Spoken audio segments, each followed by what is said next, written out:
Since we got a lot to do and people are in the room, I'd like to go ahead and call tonight's meeting to order.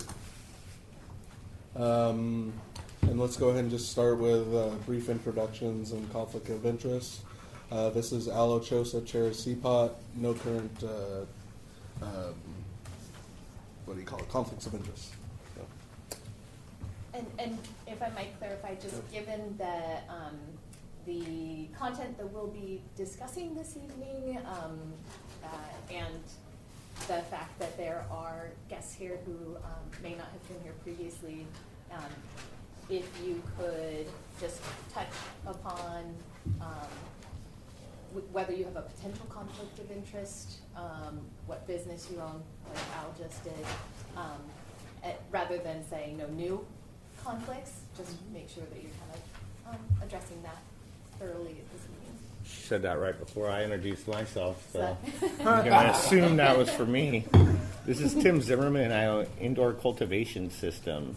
We're a local producer, and I'm sure there's at least a couple of conflicts of interest. I am Stephanie Neal, formerly of Oregon's Finest.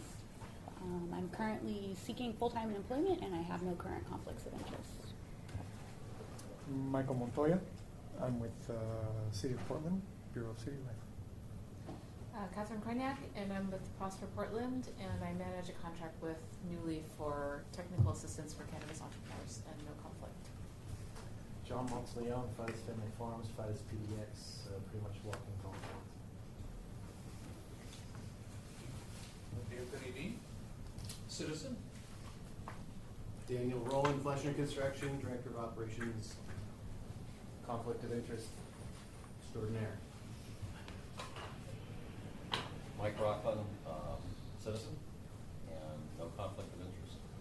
So, Director of Community Civic Life, no conflicts. Madeline Martinez, Normal and Oregon Normal, no conflicts. Nicole Bowles, do research at Oregon Health and Science University within the Oregon Institute of Occupational Health Sciences, no conflicts. Arania Brown, admin, coordinator for the City of Portland's Cannabis program, no conflict of interest. Kimie Ueoka, policy coordinator for the City of Portland Cannabis program, and liaison for CPOT, no conflict of interest. Yeah. Christina Corsi, licensing coordinator, interim supervisor for the City of Portland Cannabis program, no conflicts of interest. All right, perfect. I guess we want to go ahead and note the date and time. Today is December 12th, 2019, the last CPOT meeting of the year. All right. So if everybody could go ahead and take a moment to go ahead and review the November 21st meeting minutes, then we can go ahead and approve or not approve.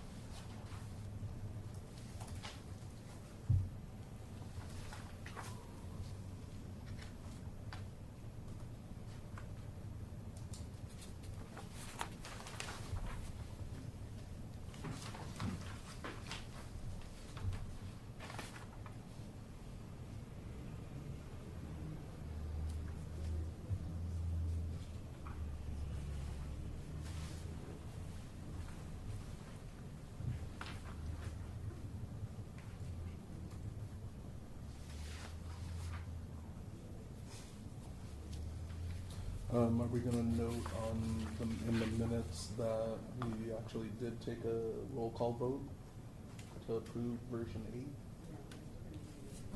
That was on the phone. Wasn't this that call? No? No, this was our last meeting. That was the 30-minute call. We can So I guess maybe that's address that at the different. next meeting. Sure. Any changes, updates, I think revisions? there's a typo on the second page, the group discussion on final changes to recommendations. The last update, and you just Yeah, I saw that. I'm sorry, where? The second sentence on the second to last paragraph on the back, the last update. Okay, thank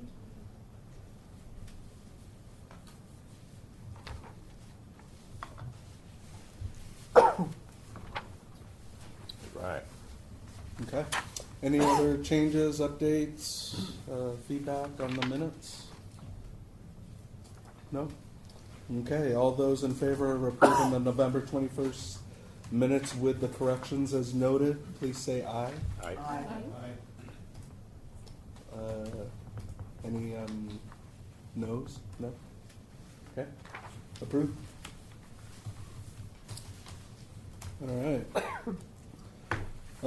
I guess on to the meat of tonight's meeting. Obviously, this is our last CPOT meeting of 2019, culminating in the final draft of the cannabis report that you see in front of you. This is first of all, I wanted to take the opportunity to welcome Director Reed to the meeting tonight. Appreciate you being here tonight. Thanks. I know you've had a busy week and a busy day, so we appreciate it. And also, Michael, thank you for attending tonight as well. But really, where to start? We have the report in front of you, and I guess we want to go ahead and kind of go through the report. I don't know if you've had a chance to review much of it, but we'd like to go ahead and just kind of summarize a lot of the findings in here, starting with the executive statement, and we can go through that.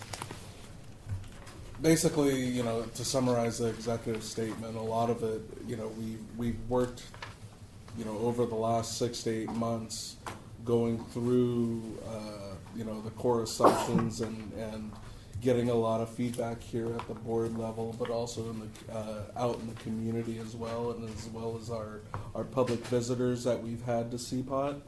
Bottom line, and the way we have that heading there for a reason, that Portland and Oregon need a cohesive strategy and a plan for cannabis. It needs to be strategic, it needs to be clear, and it needs to involve, various stakeholders, not only at the city level, but at the state level, community members, folks from the industry. There's a lot of people that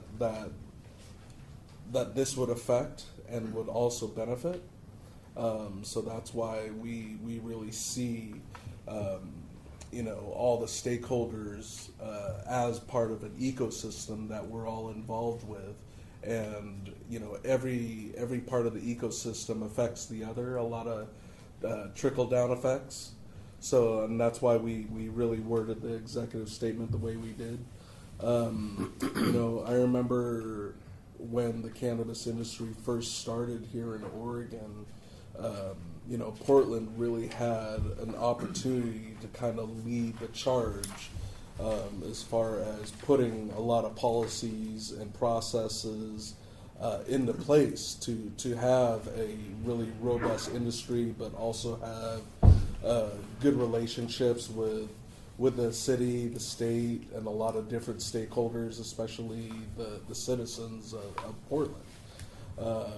But we've also realized that over the last few years that, everything,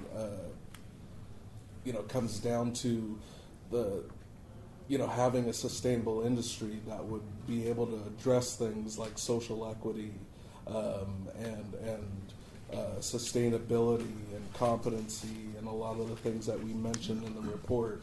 But I think over the last couple of years, we've made strides to do that, but I know the city and the city in general can do a lot better. So I guess we can go ahead and start, obviously introducing us. We did little introductions about each of us, but we all come from different parts of not only the industry, but just, different parts of this community as well. I think that's why a lot of the folks on this board were brought together to go ahead and represent a lot of the different aspects and wants of not only the industry but also the public at large. So we're all either work or live in Portland, so we feel that this affects us all. So that's the reason why we definitely needed a strategic, cohesive type of strategy going forward. But really, I wanted to also touch upon the different core assumptions that we developed at the very, very beginning, because again, we needed a good foundation to go ahead and build this report on. So, the first core assumption was basically acknowledging that there has been people disproportionately affected by cannabis prohibition. And I think that's a given, and I think all the different stakeholders definitely agree to that.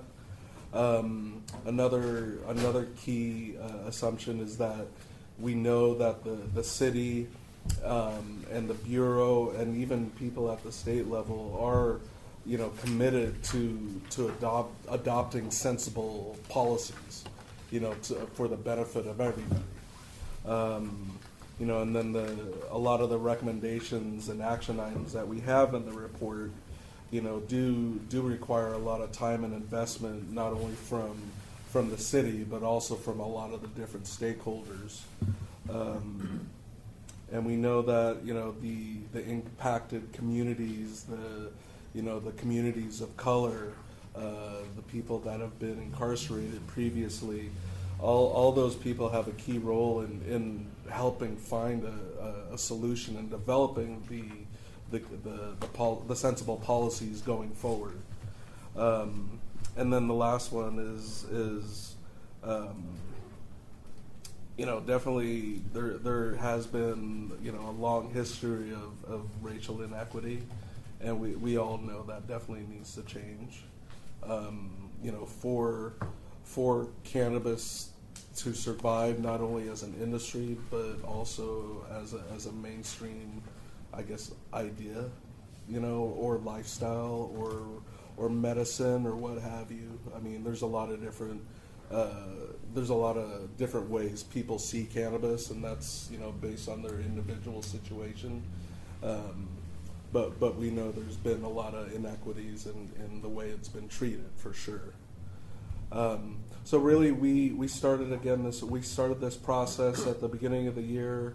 The first couple of months were being a lot of onboarding and getting the board really cohesive, and a lot of initial exchanging of ideas. But then through the early months, we started developing those core assumptions that I just talked about, but also developing the different silos that we really wanted to focus on this year. And we, at the beginning, we had, posters up on the walls with different categories that we're trying to really, chisel it down to the ones that we think are not only most important, but also I think are going to be more actionable, over the next year or so, for sure. Because again, we didn't want to make recommendations that we knew, would have some resistance or would take a long time to implement, if at all. So we wanted to make sure that any of the recommendations we made this year were focused on a handful of different ideas, and then really focus on the recommendations being actionable. Because again, we've seen a lot of talk over the years, and we definitely think that this body can at least help start the discussion at a higher level within the city to go ahead and start getting this thing moving down the road a little bit more. Just so that way we have long-term success in this program, in this industry, in the relationship with the citizens of Portland. The list goes on as far as all the different benefits that I believe will come from the recommendations that are outlined in the report. So, And one thing also I wanted to touch on really quick too. A new thing that we did do this year was, obviously as an advising body, with the number of people that we have on this board, we can only have, so many different opinions and feedback. So we wanted to make sure that this year we did a lot more community engagement, which was really important to us at the beginning. So this year we had a couple of stakeholder meetings out in the community. I know there were a couple out in North Portland. One in North Portland and one in Northeast. Yeah, and you'll also see that a lot of the feedback from those community meetings, we basically took a lot of their feedback and also incorporated a lot of their feedback into the recommendations that are outlined in this report. So I think the report has a lot of good ideas, but again, it has a diverse background to it, with a lot of different ideas from a lot of different people, that have a hand in making sure that cannabis is around for many more generations to come. So, anybody else on the board have any feedback on that? Sure. Or any questions or comments so far? Again, I think we want to go ahead and kind of keep this a little bit more casual. Again, we want to have an open conversation with you as well, because we have worked hard on this. May I just ask a clarifying question about process? You'll go through each section, but instead of waiting to complete everything, if it's okay to pause with each section in a little dialogue, that would be great. And so if we're doing that now, I do have just a little, two clarifying questions about some of the things that you said, and then maybe some other general thoughts as well. But maybe it's, the only word that didn't appear on the page on the core assumptions that you said, I thought actually was important, was on the core assumptions number 3, that the recommendations will result require investment of time and resources from the city and other stakeholders. I think that when you said it, I think that's just really important, because we're not the only actor. You are individuals and entrepreneurs and researchers and community members, and so I've appreciated this body's constant attention to being collaborative. We just talked about community partnerships, so that was the only word I didn't hear. And then just another small thing, just a clarifying question.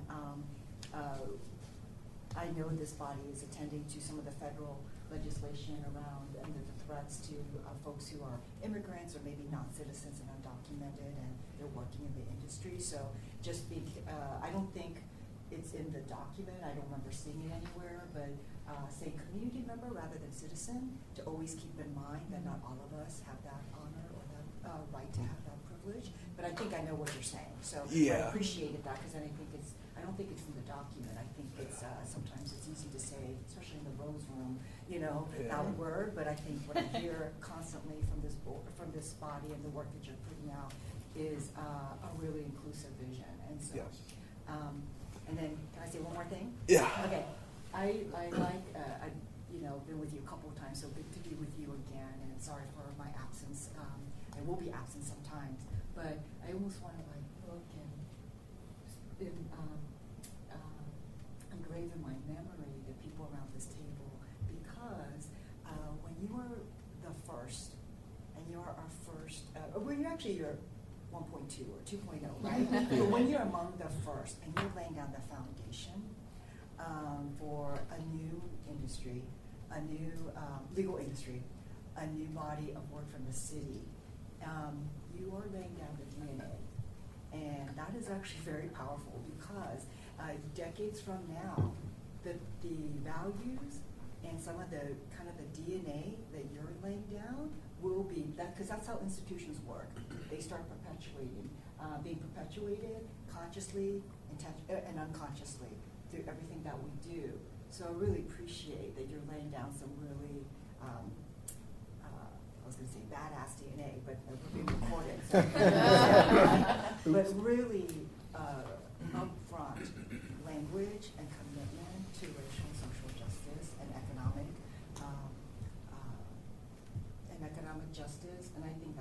so lucky and incredibly important, but I really appreciate your boldness and your insistence that the city the city keeps that as its lens and it's a forefront, and so appreciate that in everything that we go over. And as you go through the policy areas, my question to you, and I'm not going to pretend I understood everything because you're the experts and I'm not, right?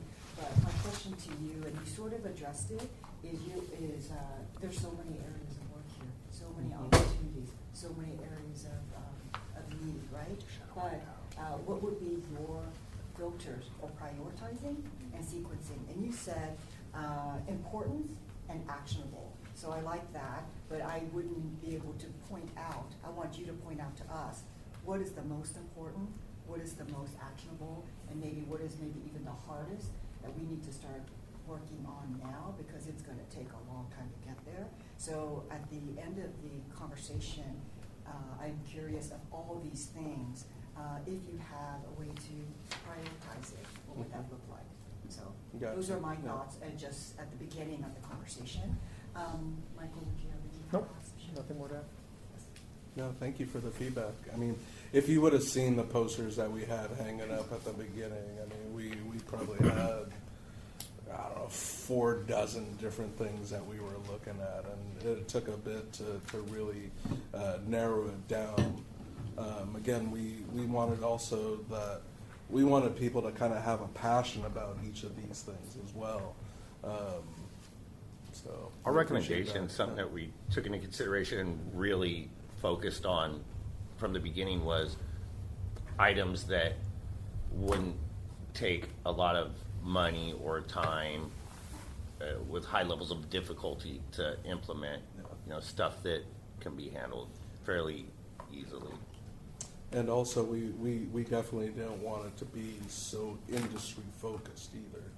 Although the membership of CPOT does have, a lot of folks from the industry, we knew that, the industry is only going to be around as long as people want it to be around. So, we definitely wanted it to be, again, what you said, inclusive of everybody's thoughts and ideas, for sure.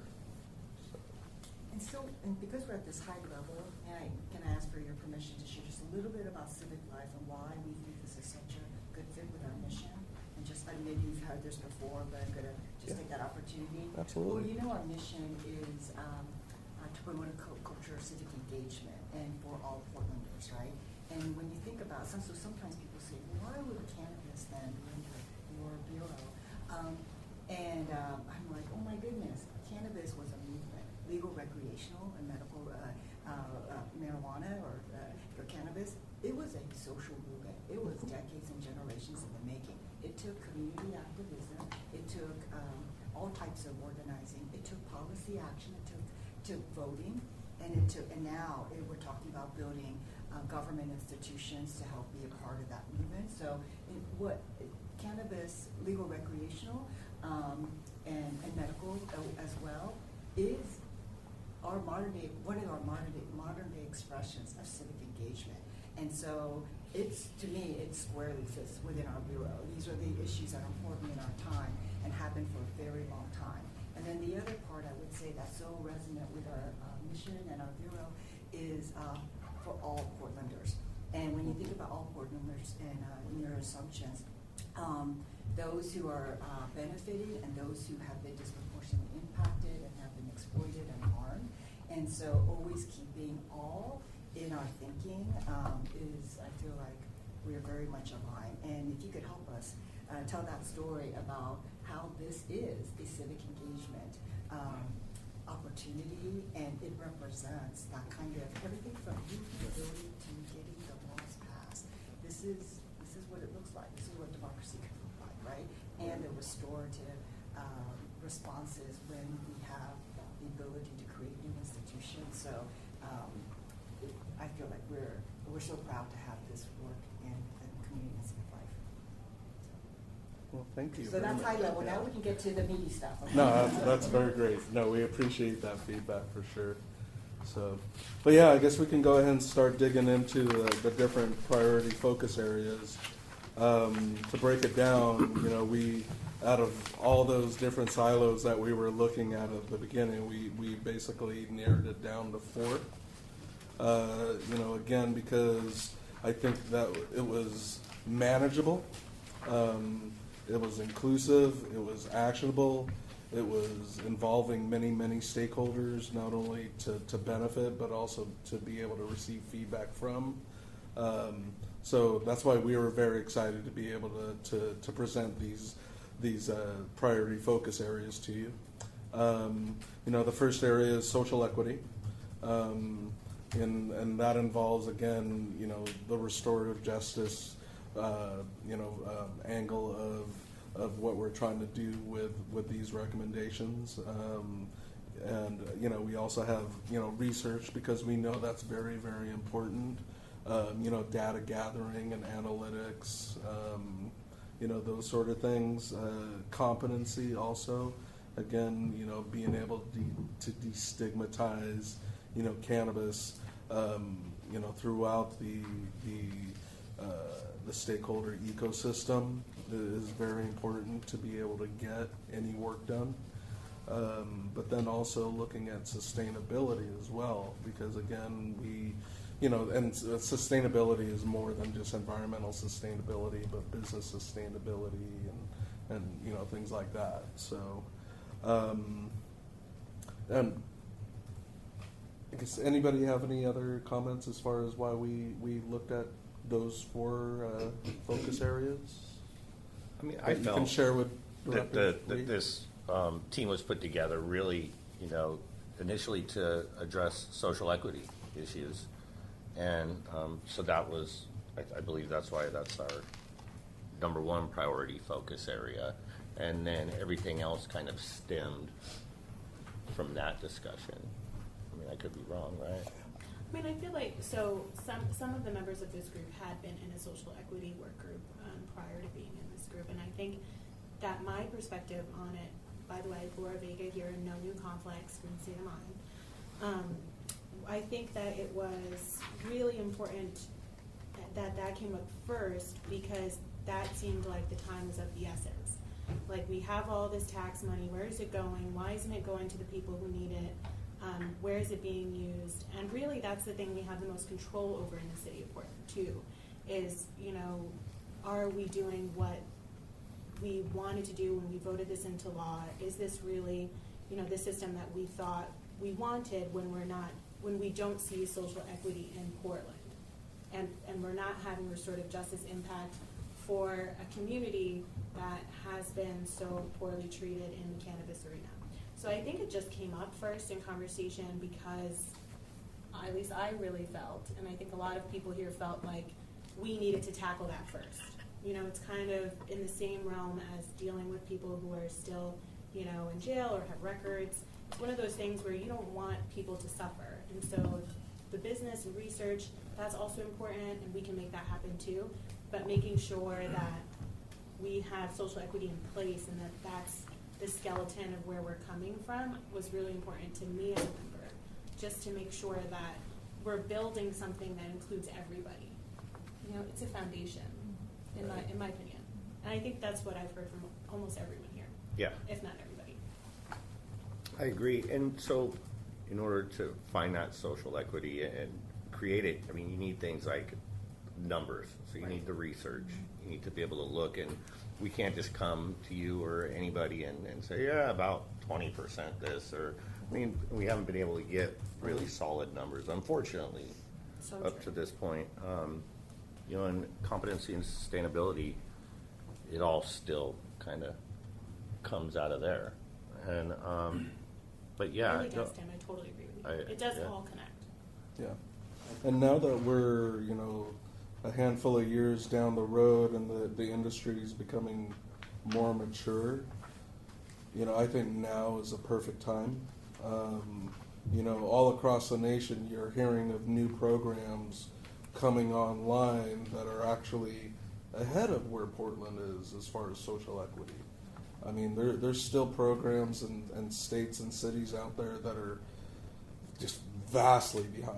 I mean, what we're doing Oklahoma, here. But look at Oklahoma, they're crushing it over there, and Yeah. Portland is you know, kind of a progressive city, I suppose. With Yeah. that, I mean, we're sitting on our hands, it feels like, compared to Oklahoma. You know, we should be leading them, you know, not looking at their stuff and being like, wow, I can't believe they thought of that. Right. And we're Yeah. Portland. Agreed. Yeah. Someone please. What's that? I have Well, a terrible I think memory. Al's probably talking but- about a lot of the wonderful things they've been doing in San Francisco, Oakland area. Illinois. Also Chicago, like, Yeah. and so what they're doing is they're purposely setting aside funding and licenses only for minorities and those who have been affected by the war on cannabis.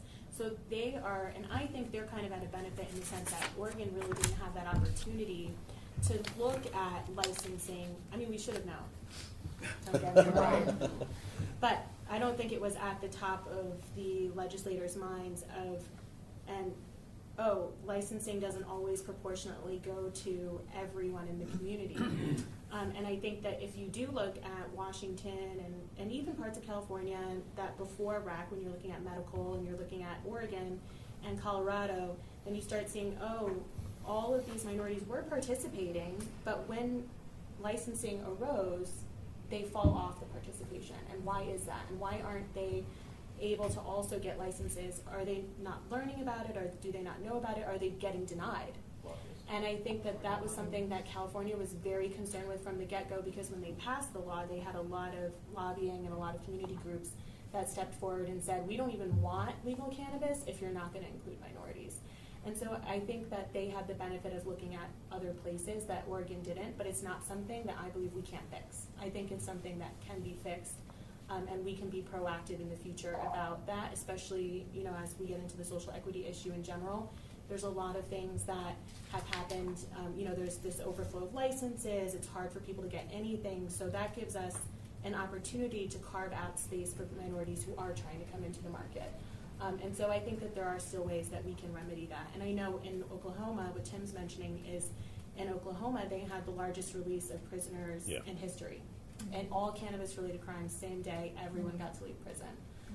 It was the largest ever in the United States. So, and that's pretty impressive that they could just, you know, pull that trigger without much hullabaloo. You know, and 2 years ago, while we were just kicking off legal cannabis, I mean, places like that, the thought of it was unheard of. Right. You know, they didn't even have a medical program, not that I know of, or From if what they I did, it believe- wasn't. Yeah.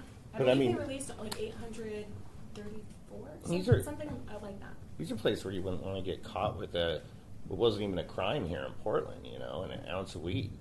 And now they just flip scripts, you know, really quick. And it seems like the spirit of 91, I was part of the medical community prior to 91, and even while it was being drafted, was inclusive, you know. And then when it was being sorted down in Salem, it seems like it kind of lost its way quite a bit, you know.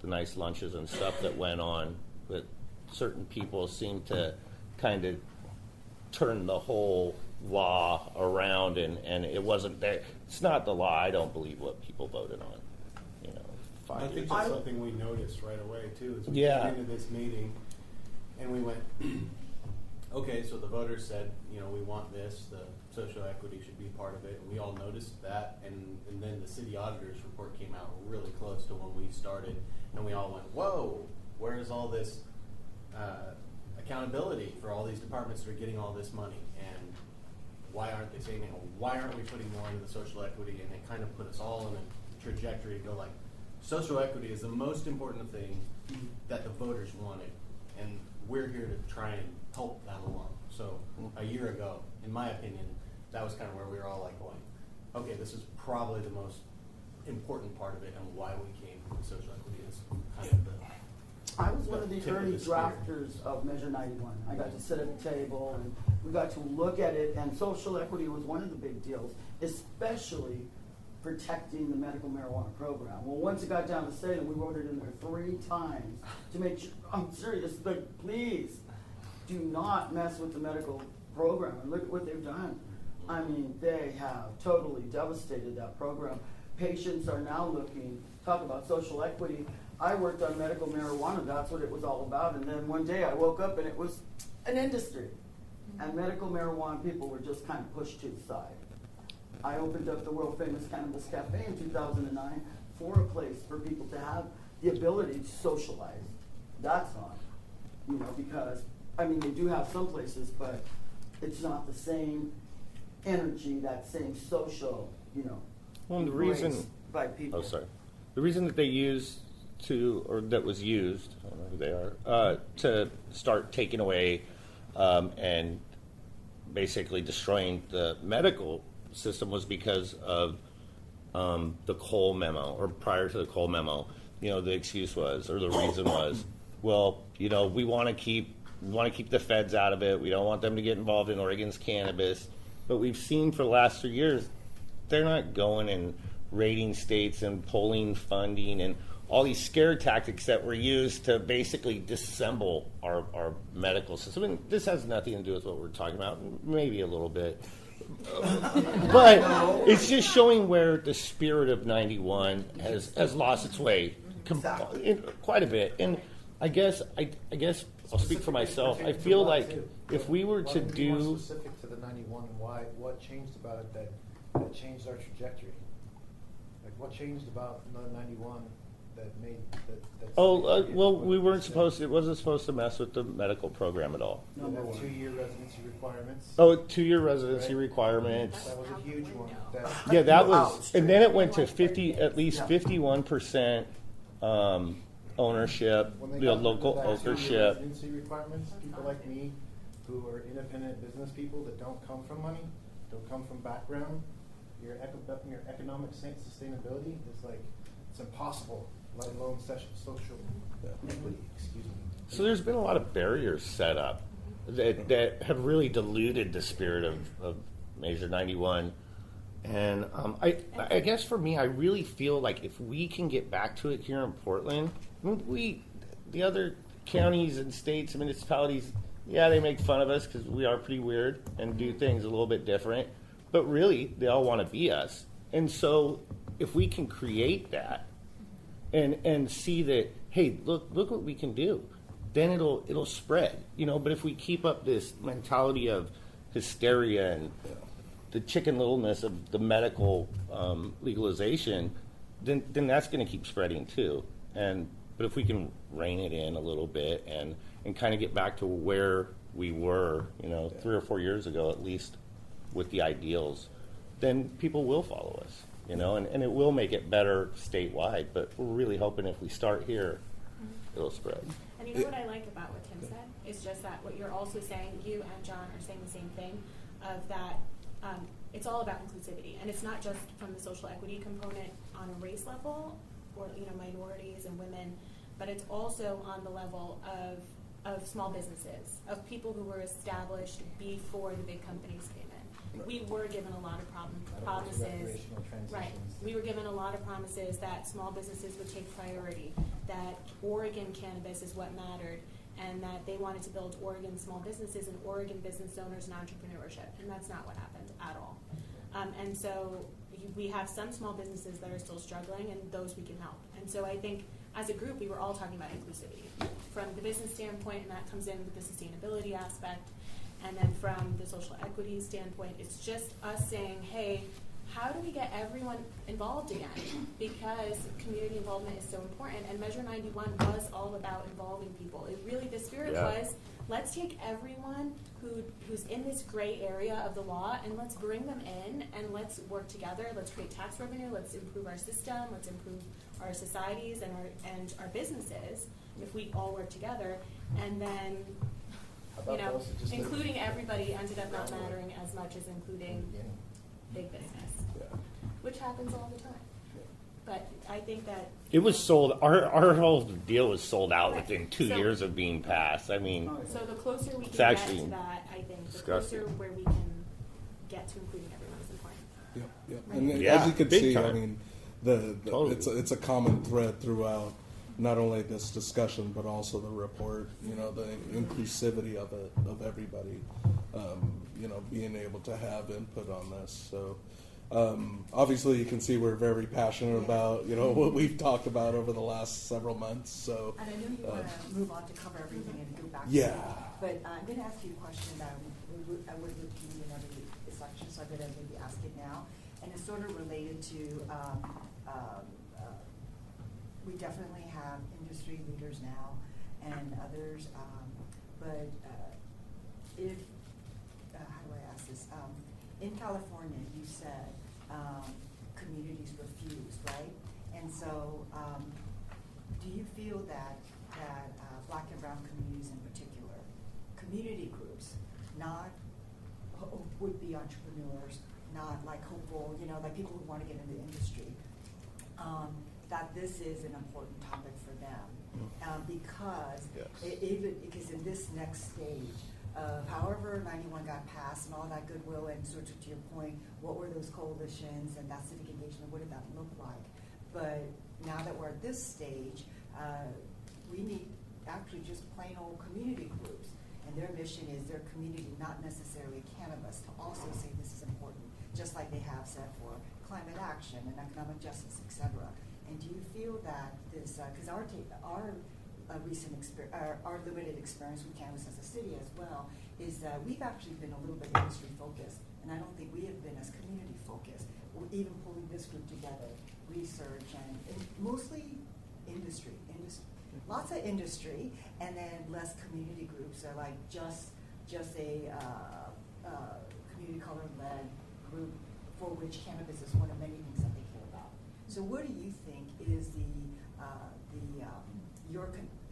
how would you describe, especially communities of color, but also, I would say just say Black and brown communities where we know where the data shows it's been hit the hardest, where does cannabis rate in terms of the things that they care about?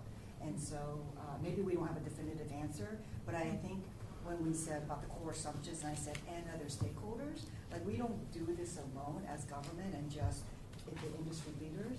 It's if we don't bring back the real grassroots community folks of where this is one of many things that they care about. I feel like that's going to be, I would say as a city, we want to spend more time there. And then also the people who do services, but for the folks who have been impacted, do they care about this issue on your behalf? Do they want to get back to the spirit of 91? And if we don't have that, we're only going to get so far. So what is your sense of the community kind of, where does this issue rate for Black and brown communities? Well, I wish Laquita was here today. I think she would be able to speak on that the best.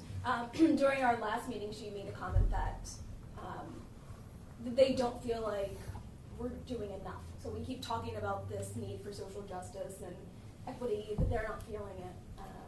So I imagine it's important to them, but they're not feeling like we're doing anything to actually move that initiative. Yeah. Well, if we go back to 91, Madeline, how many community groups were involved in the conversations around that? You know, not many. I must say, I was the only Mexicana there, only person of color. That's what and that's generally what I have experienced since I moved to Portland. Right. It was a surprise when I opened the cafe because I did something that only white privileged men got to do. So I kind of feel that the pressure was on me, and the pressure stayed on me to make sure it was at a different level. And I'm not into the industry. I never had a dispensary. I'm not a person who sells marijuana. I wanted to create a space of our own out of public view so that we could follow the law and be safe. And nobody really came to the rescue to say, this is an important issue until. Right. And that highlights a really important point that since the beginning, and what Laquita always says when she's here, is that those community groups were not invited to the table. They were not asked. And I wish, Dr. Knox was here as well, because she can talk at length about even at the level of educating medically, like, because she's a doctor, she can't be with us tonight, but she'll talk about, that these communities are so community traumatized by cannabis and by being such a focus for law enforcement that they hate cannabis or they don't want to talk about it or they're scared of it. Why? And so that even stops them from getting medical help and from going to the clinics. And so she's done a lot with her family in educating the communities, and she talks a lot in this too, she wrote a lot of that part about how we can better educate the communities on medicine. And you're also a doctor in the medical field, so you know that it's hard to educate people in those communities when they don't even want to hear about it, because they're like, oh no, we're not even part of the conversation. Why do we want to be part of it? And that's exactly right. If you're not sitting at the table, you're on the menu. Exactly. And then so many organizations in Portland have applied for funding for social equity grants through the programs you guys have set up to try to help minorities that are in the industry. And I believe like a lot of the suggestions we have are for people who are outside of the industry too. And I know, Madeline and Catherine are both on New Leaf, and that's an organization here in Portland that distributes the tax funding out to minority businesses. And they get a lot of applications. I mean, they have, businesses that need the help because they don't come from money and they don't have, entrenched groups that can help them financially. So I think that there are industry people who are minorities, and there are also communities that were just never asked. And if I remember correctly, Alec, were you at that meeting when it was everybody deciding what we were doing with the tax funding? Oh, and the we invited a 2017 bunch of steering community committee. groups, and there were quite a few, even the small business community groups that, it was Minority Small Business Association, I believe, or something. Minority Small Business Group. Mm-hmm. And he was talking a lot about, we have people who are entrepreneurs that want to start businesses, but they don't know anything about cannabis. They have no way to learn about it. And it's just a lack of information. It's a lack of reaching out to these communities to say, hey, cannabis is legal. Here's how you do it. Here's how you apply. We do that with everything else. We do that with contracts, with government contracts, how we reach out to these small business associations about, apply for this license or that license, but we don't include cannabis. And so makes me wonder as a community member, well, is the government not supporting cannabis if we're not including it in our, in the nonprofit educational materials, if they feel like they can't stand behind it because it's not being promoted, or it's tough. And I think, Prosper Portland, you guys offer a lot of assistance now to anybody who wants help with cannabis businesses. Mm-hmm.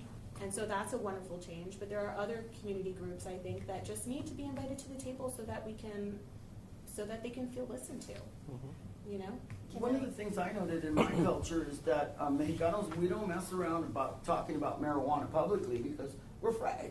We're scared they're going to pick us up, ICE, and whoever else. And so that's a big problem for my community. If I might just also point out, you didn't mention this when you were talking about community participation, but did you want to talk about the decision that you had made as a group to have traveling CPOT meetings throughout the year? At least 4 meetings, I think. Yeah, I is think what we we're talked looking at about, doing it but quarterly. Potentially more. Yeah. And we want to be able to do it, in different parts of the city as well.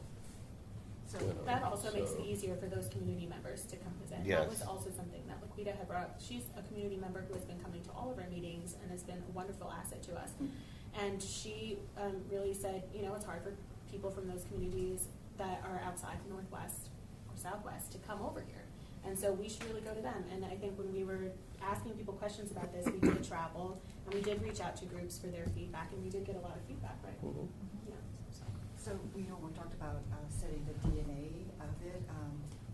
Actually, I'm going to change that and say DNA, but also sort of like a braid. Like one braid of the thing that we're weaving together is kind of our civic engagement, from the Bureau perspective, our civic engagement mission and serving all Portlanders. And then the second one really comes from this group very specifically about the policy direction we could take. But I think when we braid, you need 3 strands.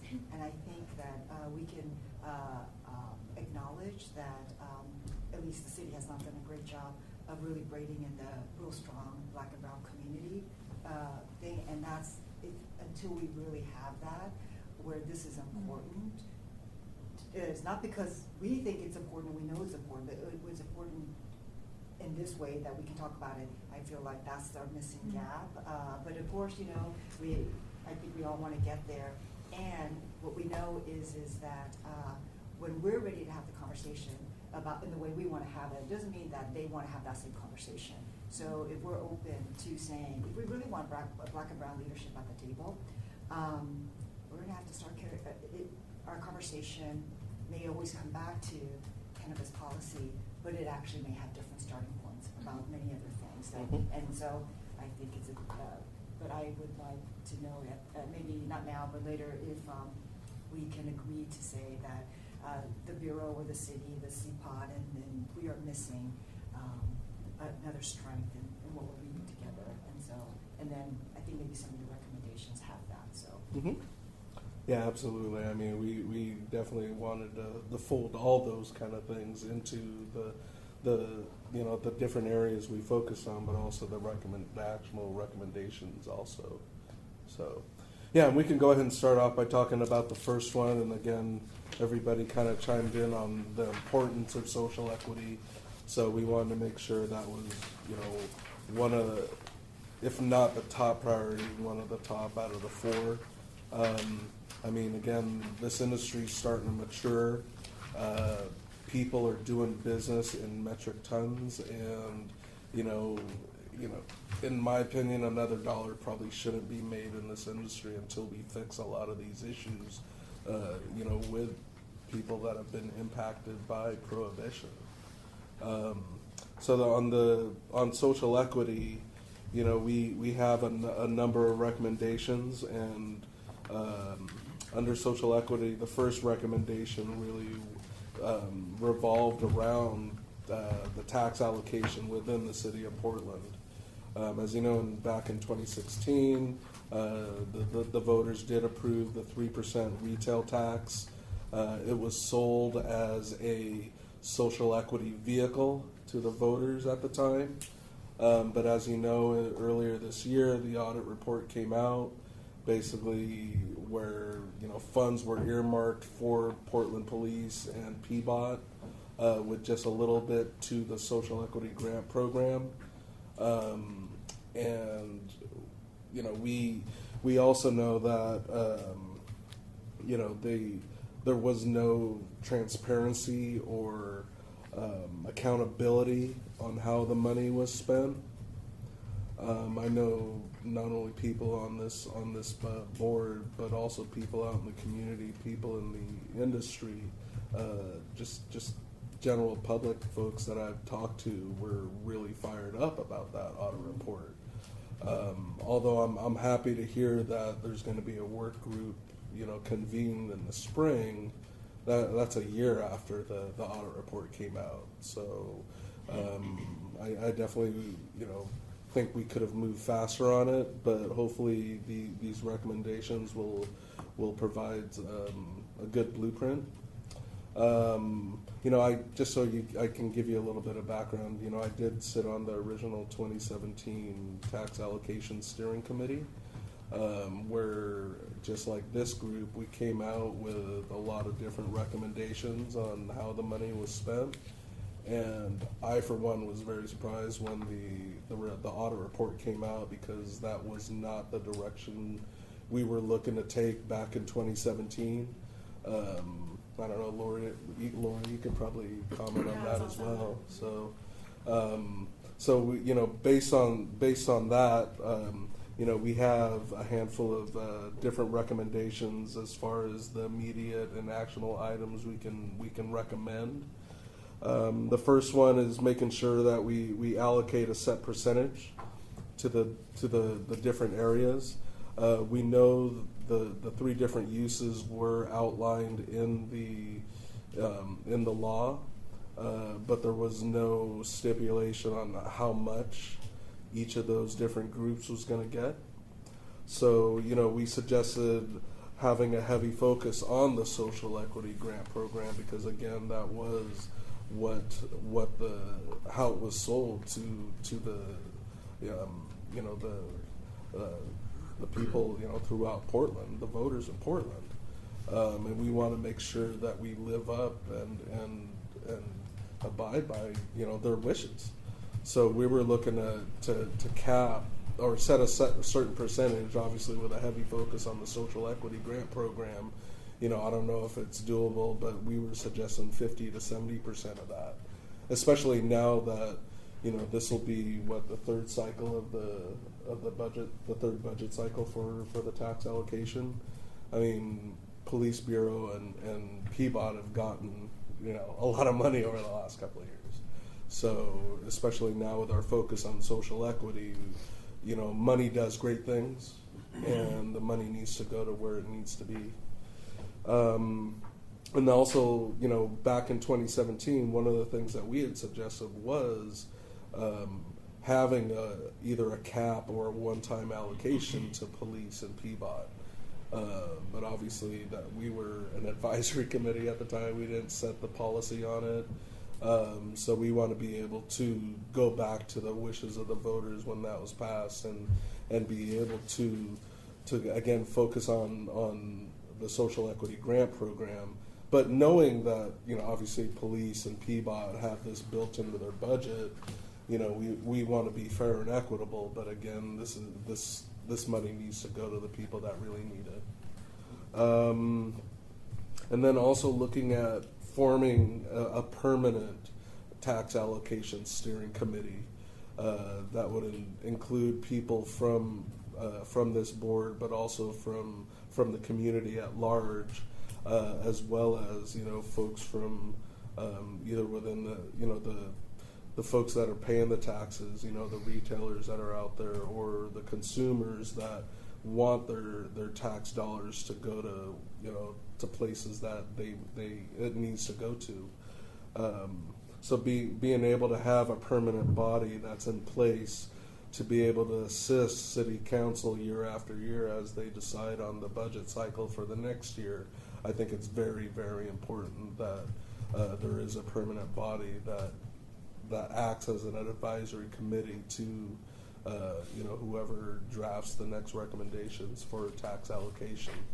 I mean, the first one was formed in 2017, and it's 2 years later. A lot's happened in 2 years. So, and actually a lot's not happened in 2 years also, you could say. So I think you know, a permanent body that has diverse stakeholders on it is essential. And then we also talked about, you know, removing city barriers and policies and practice, again, for those people that have had past convictions based on cannabis prohibition. And then also, you know, making sure that, you know, we help, you know, create a pathway for folks to be able to get the different certifications for their business. For, you know, I'm talking about like the emerging, like minority-owned businesses and women-owned businesses being able to get the benefits of those kind of certifications. Again, it's not something that's available to cannabis right now, unfortunately. And, you know, I would think that would need to change if the you know, the minority and women community was able to be successful in this industry. That's just another helping hand that I think, you know, they can benefit from. And then, you know, I can go ahead and go on to recommendation number 2. Again, this kind of goes hand in hand, but being able to develop and adopt a comprehensive social equity framework, which includes coordinated support. Again, coordinated, it needs to be a collaboration for those currently and formerly incarcerated due to cannabis, for individuals and their families, because we know it's a generational thing. When you know, when people are incarcerated, it not only affects them, but it definitely affects their family and even their children and children's children. So these are the kind of things that you know, the social equity focus of our recommendations needs to help do away with. So some of the things that the city can go ahead and do is definitely prioritize social equity specific uses for the tax revenue that the city is earning right now on the 3% from retail sales. You know, that include things like, you know, reentry housing services, funds for small businesses, educational opportunities. I mean, there's so many different uses of the money, and definitely more so than what I would think Police Bureau and PBOT would be able to do with it. And then also being able to, you know, strengthen and expand on the cannabis program's social equity fee reduction. You know, I know there was an ordinance passed earlier that helped reduce the fees, you know, for folks entering the industry here in Portland, which was great. Definitely think there could be, you know, more that can be done, especially if you know, more of the funds are earmarked for that program. And then also being able to establish a fast-track licensing and priority queue placement for equity applicants in both the city and state licensing. You know, I would definitely want the city of Portland to be a leader and an example, because I also not only think that it needs to be done at the local level, but also at the state level. So I think if we're able to go ahead and implement a lot of these policy changes here at the local level, especially with you know, Portland being such a highlighted city within the state of Oregon, I think, you know, we can definitely be a good example for not only the state of Oregon, but, you know, for the nation as a whole. So since both of those things were kind of related, did anybody have any other additional feedback? Or? Are we still on recommendation here? I apologize. Kind of 1 and 2 we One and kind of two. took together, yeah, because they were kind of related in a little bit.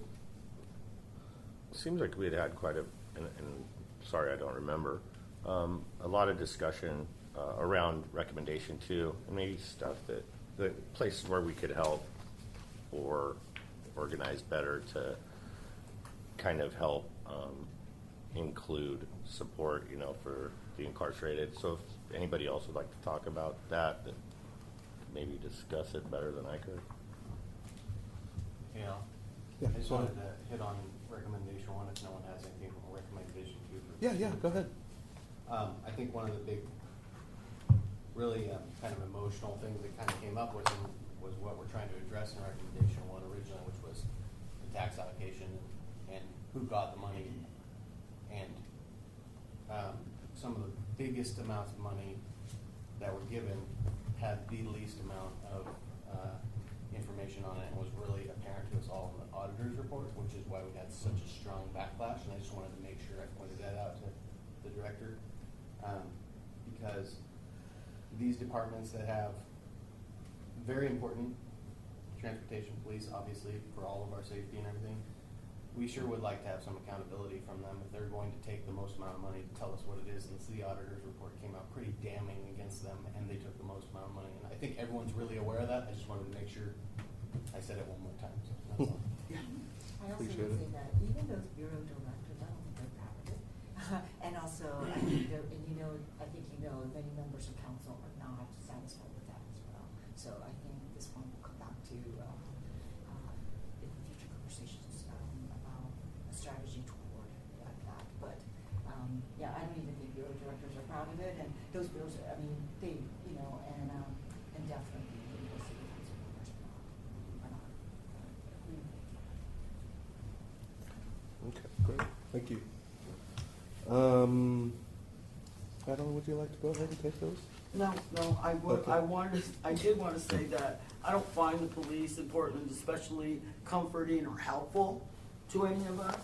And when especially cannabis consumers, I was actually one of the people that addressed them and went right to them and said, would you direct me to a place to smoke out of public view at the Blues Fest? And they looked at me confused. They didn't even know what to say.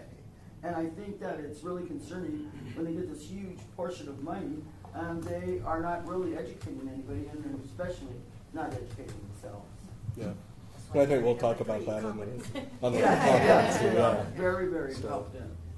would you like to go ahead and handle 3 and 4? for the 3 and month? 4, I don't even know. Yeah. Let's go there. Oh, the city social equity.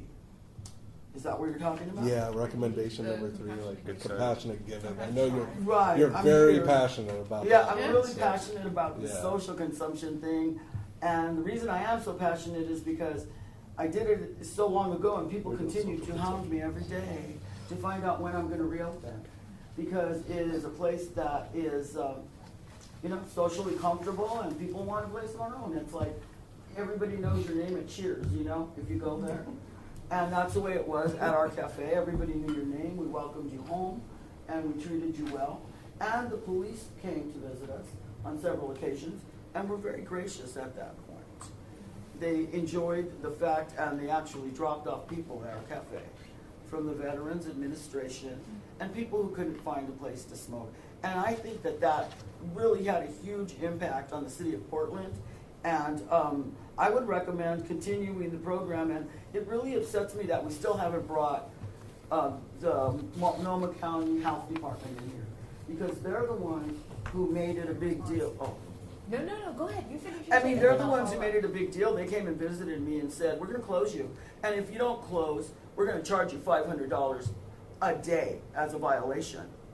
I mean, I couldn't even afford the liability. And they were very gracious about that. And I would like to talk to Multnomah County Health Department. I just got confirmation yesterday that they have identified a staff member who will be participating in CPOT meetings moving forward from here. Excellent, thank you so much. It's really a good deal. That's great. Because they seem to be uneducated. They told me that I couldn't have cannabis around my staff because it's toxic. I'm like, well, sir, it's medicine. Well, we consider it toxic. Do you want to talk about the compassionate giving piece? That- here? Yeah, compassionate Page giving is 5. something that we always did. Yeah. People came to the cafe and they went to the bar to a vaporizer, Volcano, and they went there and they smoked and we gave it to them. Here you go. What would you like? Yeah. Sample this. And it is just one of the things that we have to do as a cannabis community, because, I mean, if you have the ability and if you have cannabis, I think you free cannabis by giving it away freely, personally. And I know there's a lot of issues with the industry, with OLCC. You can't be giving cannabis away. It's worth money. You know, and I think it's worth compassion to me. It's worth more than money, because you can give this to somebody and change their whole life. Can I add? Yes. So we were also involved in, we were a medical license and that transitioned into recreational. And I think the reason why compassion giving is so important, at least to us, is because we started as medical and because the medical program has really been eliminated from a business standpoint. Like perhaps individuals, they could do that, but it's pretty hard as a business to be able to sustain yourself on just a medical platform. But from the medical program, the best part of my job every day was that I got to give patients medicine for free. That was the most important thing, and the thing that made me love cannabis, because I'm from a law background. I was not from a cannabis background, and it made me love my job, it made me love what I did every day, and it made it so much more important to stay in business, because I could generate this medicine for people who really needed it. We donated to hospice care, we donated to individuals who needed it, people who were getting cancer treatments. I mean, and all of that is no longer allowed under the OLCC's framework. Yep. We are It's not very allowed frustrating. to give away anything. We can gift ourselves small amounts, but we cannot give to medical programs. And I realize that I think this is important to us, and maybe this will take more framework development with Multnomah County and with other medical community groups to find a way that we can do it safely, where people aren't concerned about diversion into illicit markets. And we can go through hospice care, for instance. Things could be donated. We could work with the OLCC. Hey, we're donating this amount from our inventory to hospice directly. I mean, maybe this is far in the future. But if we can have components saved within our regulations here in Portland that say, yes, this is important, and yes, these are things that we need to prioritize. Because the medical is getting smaller and smaller every day. And that's really sad, because the reason cannabis exists is the medical, in my point of view. And it we gets hear from lost. so many It gets patients lost. that are so They're needy. I struggling. mean, they are struggling so hard out there, and you can't do it. People just say to me, we can't do it. We're the industry, and they don't allow us to do it. Right. It's not like there's insurance companies that are going to help people buy their medicine. No. So if companies want to donate and they want to give things away, then they should be permitted to do so, and it shouldn't be blocked. I mean, at least until there is a system where, you know, they're able to buy their medicine through, you know, the federal government, and it's no problem. I used to be But we do Webster. forget a lot that there are a lot of patients that actually use this as medicine, and it's not recreational to them at all. And so that's why this component was so important to us. Yes, the compassionate giving is a vital part of it It is. for everybody across the state of Oregon, and everywhere else I go. Yeah, and that's why we wanted to make sure, Director Reed, that we had the recommendations on compassionate giving and the different ideas of things to implement, You know, obviously, the city can't do anything on their own, but they can definitely advocate and be able to push for collaboration between OLCC and OHA to be able to develop a solution to be able to help, you know, the medical patients out there. You know, one of our other recommendations was also creating an incentive for businesses to be able to provide medicine to the folks that aren't otherwise able to afford or access. We were developing something where they could get a tax write-off for donating to patients. I think that is a really exciting, futuristic thing to do. Right. Can I just say, Okay. it sounds a little flippant. Can you sell it for a penny? Now you can. Yeah. Is that a? They used to There's say limits. They used to say that you can't sell it for a nominal price. Yeah. Well, If you're a there's some medical patient, limitations. you can come in the store and I can That's give subjective you now. as much weed as I can give away. There's already a system that is implemented for that, but no one's taken advantage of it. You know. Well, we should talk, because I have found no partner stores that Lack want of to partner knowledge. I with me mean, on the giving OLCC away. opened this Really? up 6 Yeah. months Oh, yeah, they ago. want to make money. You do not have to charge a medical patient anything, so long as they come into the store, have a medical card.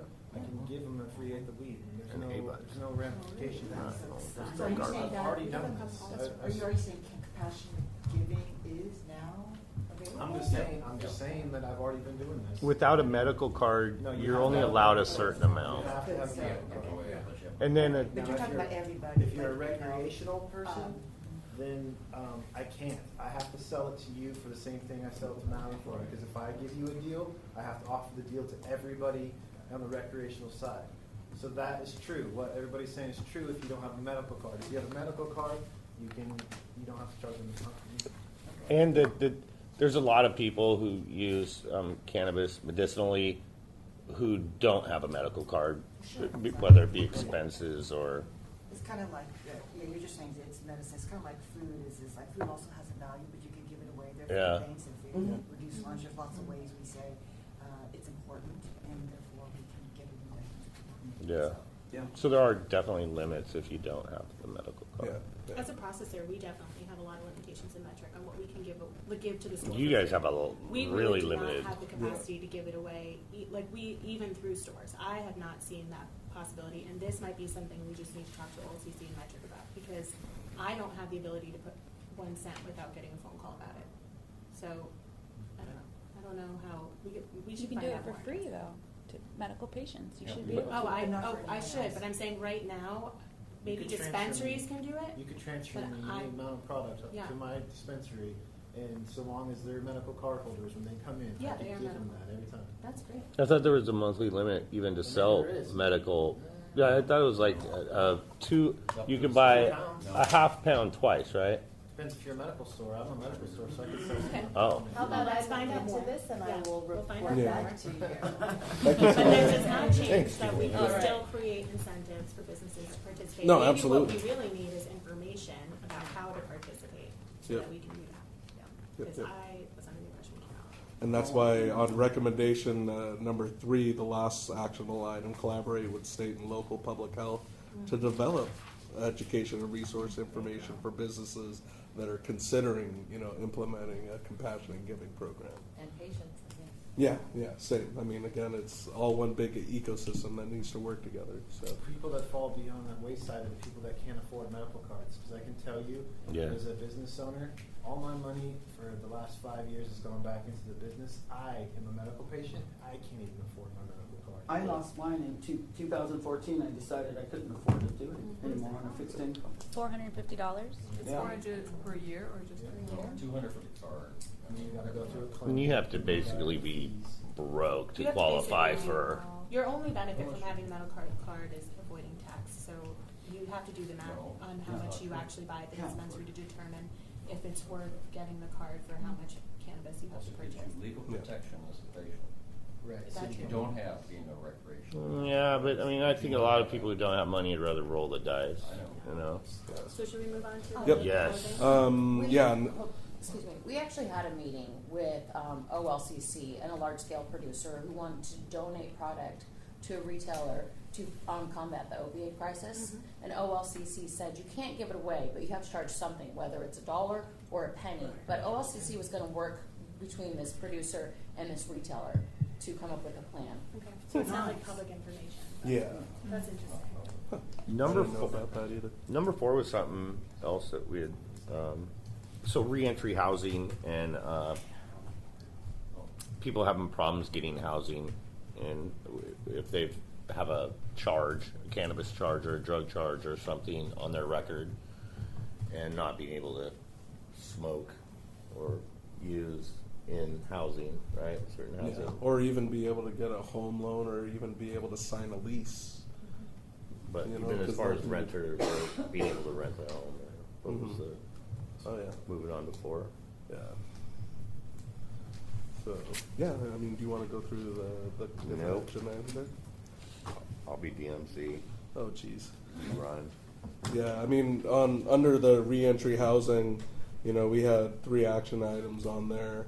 You know, partnering with county mental health, community justice, and other reentry services to identify, you know, additional pathways and improvements to support individuals and families. You know, and then also, again, this goes back to the tax allocation, prioritizing cannabis revenue allocation and funding for city contracts for legal services, housing services, and workforce development programs. And then implementing ban-the-box type policy for housing applicant screening to remove Which is pretty barriers to huge. access. Yeah. That's the one I was thinking of. Yeah. And when ban pop the box out. legislation comes up, we really strongly believe that Portland should support those initiatives as a city. We have banned the box in terms of employment, but may not. Not for housing. Not for housing, yeah. Yeah. These 2 areas, especially this and the around number 2, is there many networks and coalitions already working on reentry, including cannabis, but also other types of things. Mhm. There's many groups. So this is where we could join and listen and learn first, and then see how we could, you know, but acknowledging there's already huge networks, particularly around reentry populations. So we may not have to invent anything. I mean, we're not going to invent anything new, right? We'll follow their leadership. And that's what I meant by partner, I'm pretty sure. You know, I think Uh-huh. one thing that may not be highlighted, because we talk so much about the tax allocation Yeah. and the social equity aspect of how that tax allocation is going and what percentage is going out. And I think that we can be much better when we are advertising the social equity grants, that it does include things like organizations that are doing reentry housing, that are doing research, that are doing, you know, helping with people getting out of jail. And because there are so many lawyers and so many people that work on these kind of things, that do pro bono work, that, you know, need money for fees. And I think if we advertise broadly that these social equity grants can go to these kinds of groups, we're going to have a much more effective use of the money. And I think it's great that new businesses are popping up to take advantage of the social equity grant, even though it is so slim and not really beneficial in its amount. But I think that's great. But I think there are these existing wonderful community groups that do so much work and have so much knowledge about how to get this work done that may not be getting the memo that this cannabis tax money is meant for them too, because it's all connected. Cannabis is connected to everything. So it's really important for us to, you know, make that a really broad statement with the social equity grants and the money that we need, because when we go to city council, it's good to tell them, hey, all these other groups need money too. That's why we need more money going to social equity from cannabis. So they ask. Yeah. No, I agree, and I appreciate you reinforcing that. Okay. I guess can we go ahead and move on to research? Yes. Research, right? Yeah, Research. I really wish I had Dr. Knox here. Got So what the first things I just wanted to draw attention to for recommendation number 1, which is to immediately prioritize data collection and analysis and initiate a data audit of all currently available data, is just that, just like it was, everything's kind of intertwined here. In order to make these points a little clearer, it would be useful if we actually could show the data about, you know, what companies are dissolving, why are they dissolving, what type of companies are coming to take their place. If Portland wants to market itself as either someone who does think that social justice is important, but also someone that wants to be able to have craft industry, then we need to make sure we're having small businesses that are able to thrive, and to figure out why that's not happening, we definitely need the data to do that. Let's see, what else do I want to say? So that's on the business side of things. We also need data for the medical side of things. There's a lot of points that are touted but not necessarily known to be true as far as the health benefits, and so we need the research on that. That could look like, for Portland side of things, just backing up OCAC, OCA, and their research committee, who has already put a statement towards for legislation about the importance of setting aside money for research. The city itself might not have a lot of money, but again, they could support the state for providing money, and they could also draw to states like Colorado, which did have, at least 2015 to 2017, set aside quite a bit of their funds for doing research on the health side of things, and not just small amounts, like to do randomized controlled trials, which have not been previously funded by the federal government. You do need things like $500,000 to $2 million, and Colorado has put that money there. They've done it for 2 years. If you go to their website, there's more than a page of funded research that's ongoing. So that's something that Oregon can do as well. You know, we only have one medical school here. I suppose that's where a conflict of mind comes. But there's not a whole lot really in the Northwest in general. Like now we had two in Washington, but again, that's a place where we can make a statement, but also recognize the importance of investing money for that. And then finally, again, all of it intertwined with the sustainability of it. If we want to see how the market is doing, we need to again be able to track that, whether that's how much electricity is being used, or develop programs. We've talked a lot about the plastic that's being used, but we can track those things better. We can see, one, if we do put some type of intervention, we can see if it's actually working or not.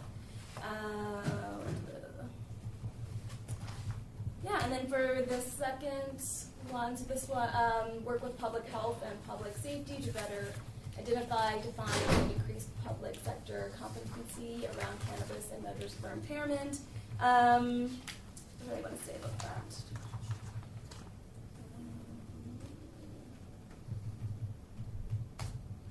This kind of goes back to So this is the behavioral stuff for the So the goal here is to move towards something like we have for alcohol, where you can say, this behavioral test is equivalent to having this much blood alcohol in your blood. Cannabis is much harder than that, given that people who regularly use are going to have levels that are much higher than someone who uses maybe once. So it is harder to develop those type of interventions, but that's why we do need a behavioral test versus just saying you have this much in your blood and that's why you're impaired, because that's not going to work. Yeah, I think the police bureau, part of the money that they had received from the tax allocation was for this. And so maybe if we could get them to share with us what they've found as far. I haven't found anything, but I was writing again tax allocation. Yeah. I mean, you gotta have something, right? They did state that that's what they were going to use it for. Yeah. Mostly, and CPOT too, that they needed more training to identify intoxicated drivers. Yeah, it seems like the money would probably go better to those who are maybe psychologists or something like that who's trained in it. The police are probably not the people who should be looking for the type of tests that are. They would. So that was the argument. Sure. So no one has a good system. If I could just lift up again Director Ree's question, if you can, at this point, articulate the priorities. Like, are we hearing these in order of priority? Well, I heard a strong case that social equity was, but after that, I'm not sure whether now we're hearing them in random order or are they in priorities. Well, we really made we took probably 1,000 items and hundreds of items that we thought were important, and we brought it down to this small. Because really, there's 4 areas, and there's 3 to 4 recommendations per. I think they're all kind of a priority, and super doable. If we actually look at them, it's long-winded, the explanations right now, as we're presenting sometimes, but really, if once you familiarize yourself with the document and go over it, we're not building rockets. You know, it's pretty It all easy makes stuff. sense. It's very comprehensive and holistic, agreed, but maybe, okay, we would do it another way as well. What is sequencing and actionable, you know, and what's ready for moving. And so, for example, around this one, you said OCA has a legislative concept about testing and research. So that could be where we don't have to lead, we can support. And we also have, you know, legislative concepts that we work with our city government relations, and so making sure that we do support. So, and that might be, and then there's a timing to that, right? But then partnership efforts actually take a lot longer, right? And so maybe we are, I think maybe at some point, even though this seems like only a dozen or 20 steps we could take, that's still a lot. But having your guys' input also is super helpful, knowing, like you just said, you know, there's certain groups already working on this. The partnership with this might be a little bit more difficult or challenging. And so, I mean, maybe we can come back and we can find out what can be done quickly. Yeah, I mean, I think we started in the beginning of the year partly like listening to stakeholders, which maybe helped us narrow down from our initial long list, but then we also kind of stopped doing that while we were generating this. And so I think it is hard to maybe prioritize because there's lots of things we don't know yet and that we're looking to seek information on, including like having the health department here. And so I don't know if that's something to do for the next year, because I don't think by the end of this conversation we're going to be able to agree on an order of importance. But I mean, I do. Oh, sorry. That's okay. I think that the most important thing, for those of you who haven't been in here in all these sessions and everything, like Tim was saying, we're down to 4 things. I think the most important thing for Director Bree to look at and you, Michael, maybe is the things the city can do about it now. And maybe we should be focusing on that while we have you in here and your attention.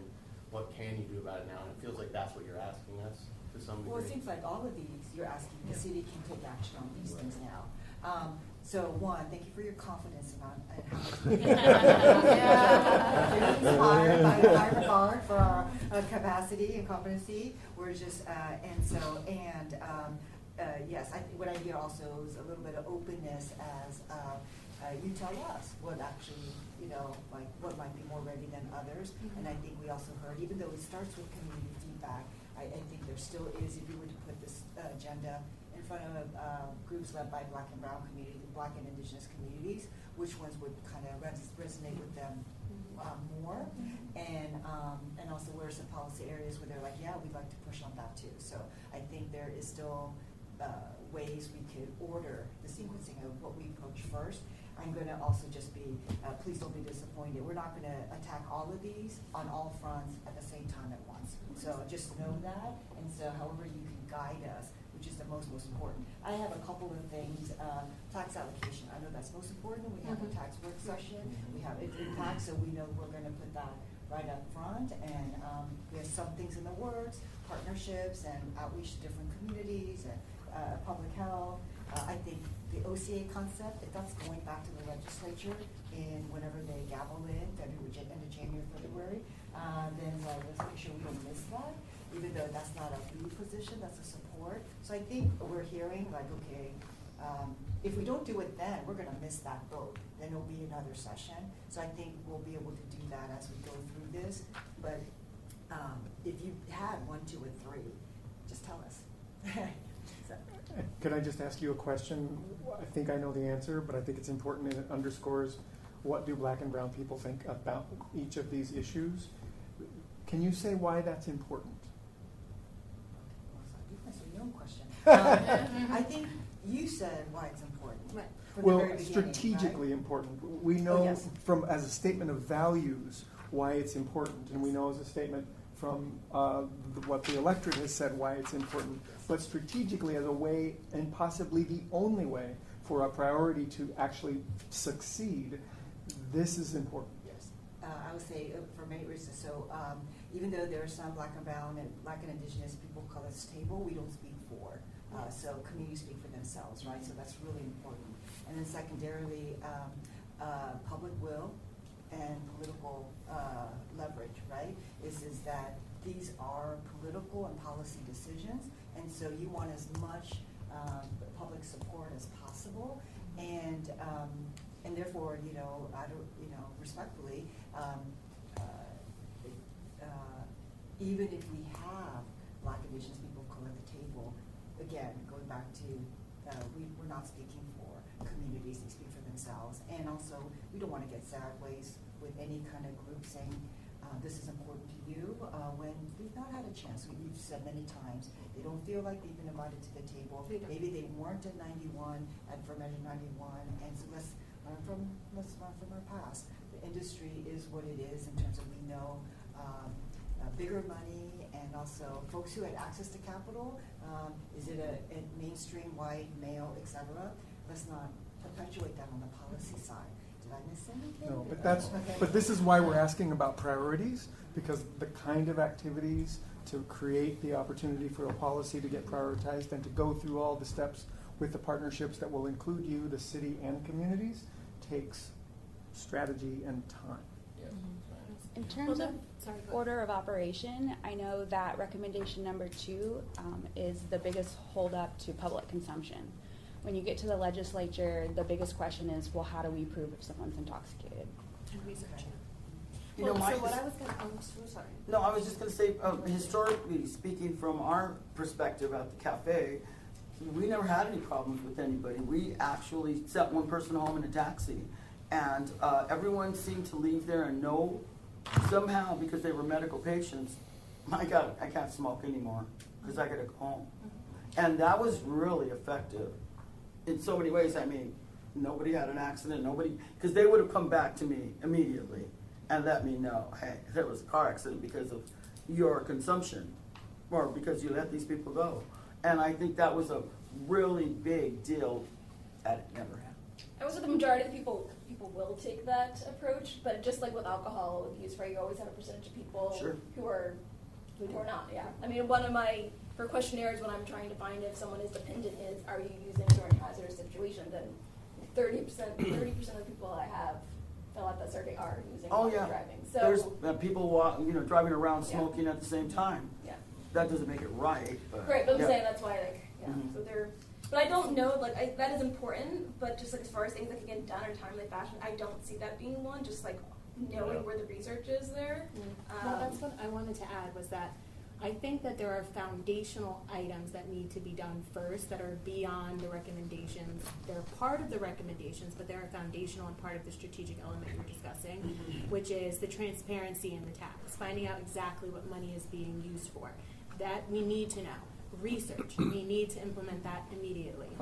Because we can't make educated policy without the research. We can just say, hey, we see this on a day-to-day, but that's not the reality of the data that we could perhaps have, and maybe we'd see something we don't know about.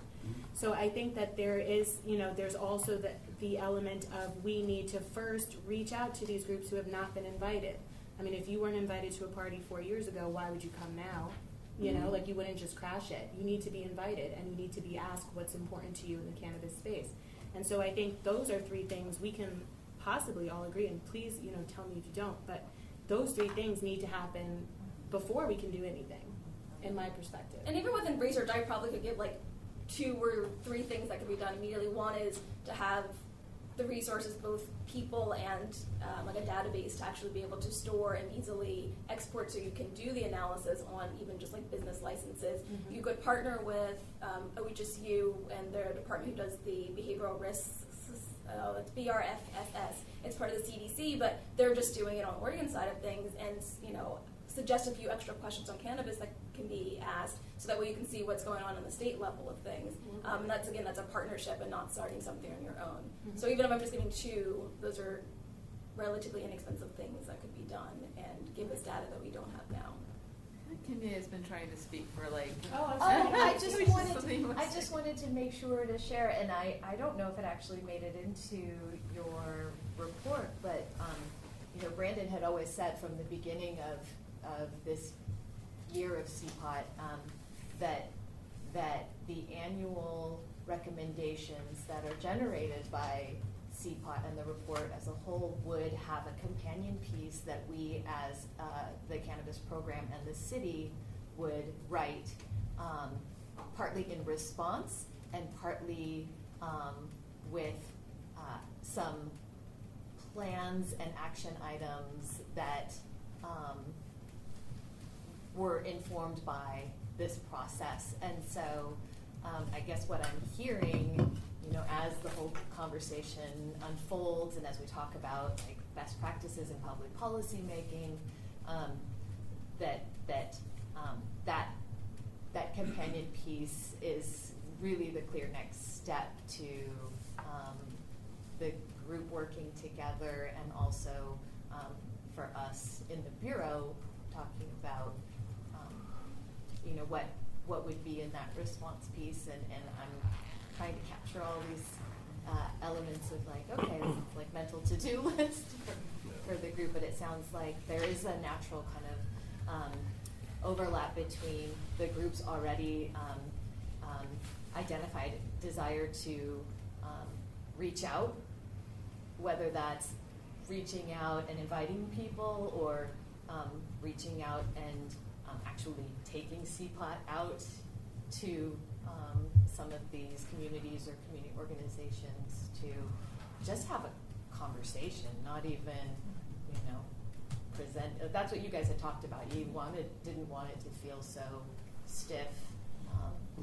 but and talk about the kind of overarching pieces. That's what you had said. You want to talk about these overarching pieces of social equity and research and competency as it relates to cannabis and different communities' experiences and priorities, and start to try and repair some of that relationship on behalf of the city and the cannabis work. I noticed you wrote immediately on recommendation 1 on social equity and immediately on the research, which is very interesting. So we did feel like those two had some immediacy to them as the foundational items. And sustainability, you said? Yeah. And sustainability. You guys had competency? Yeah. Where I believe recommendation 6 on competency. We have 25 minutes. So we have.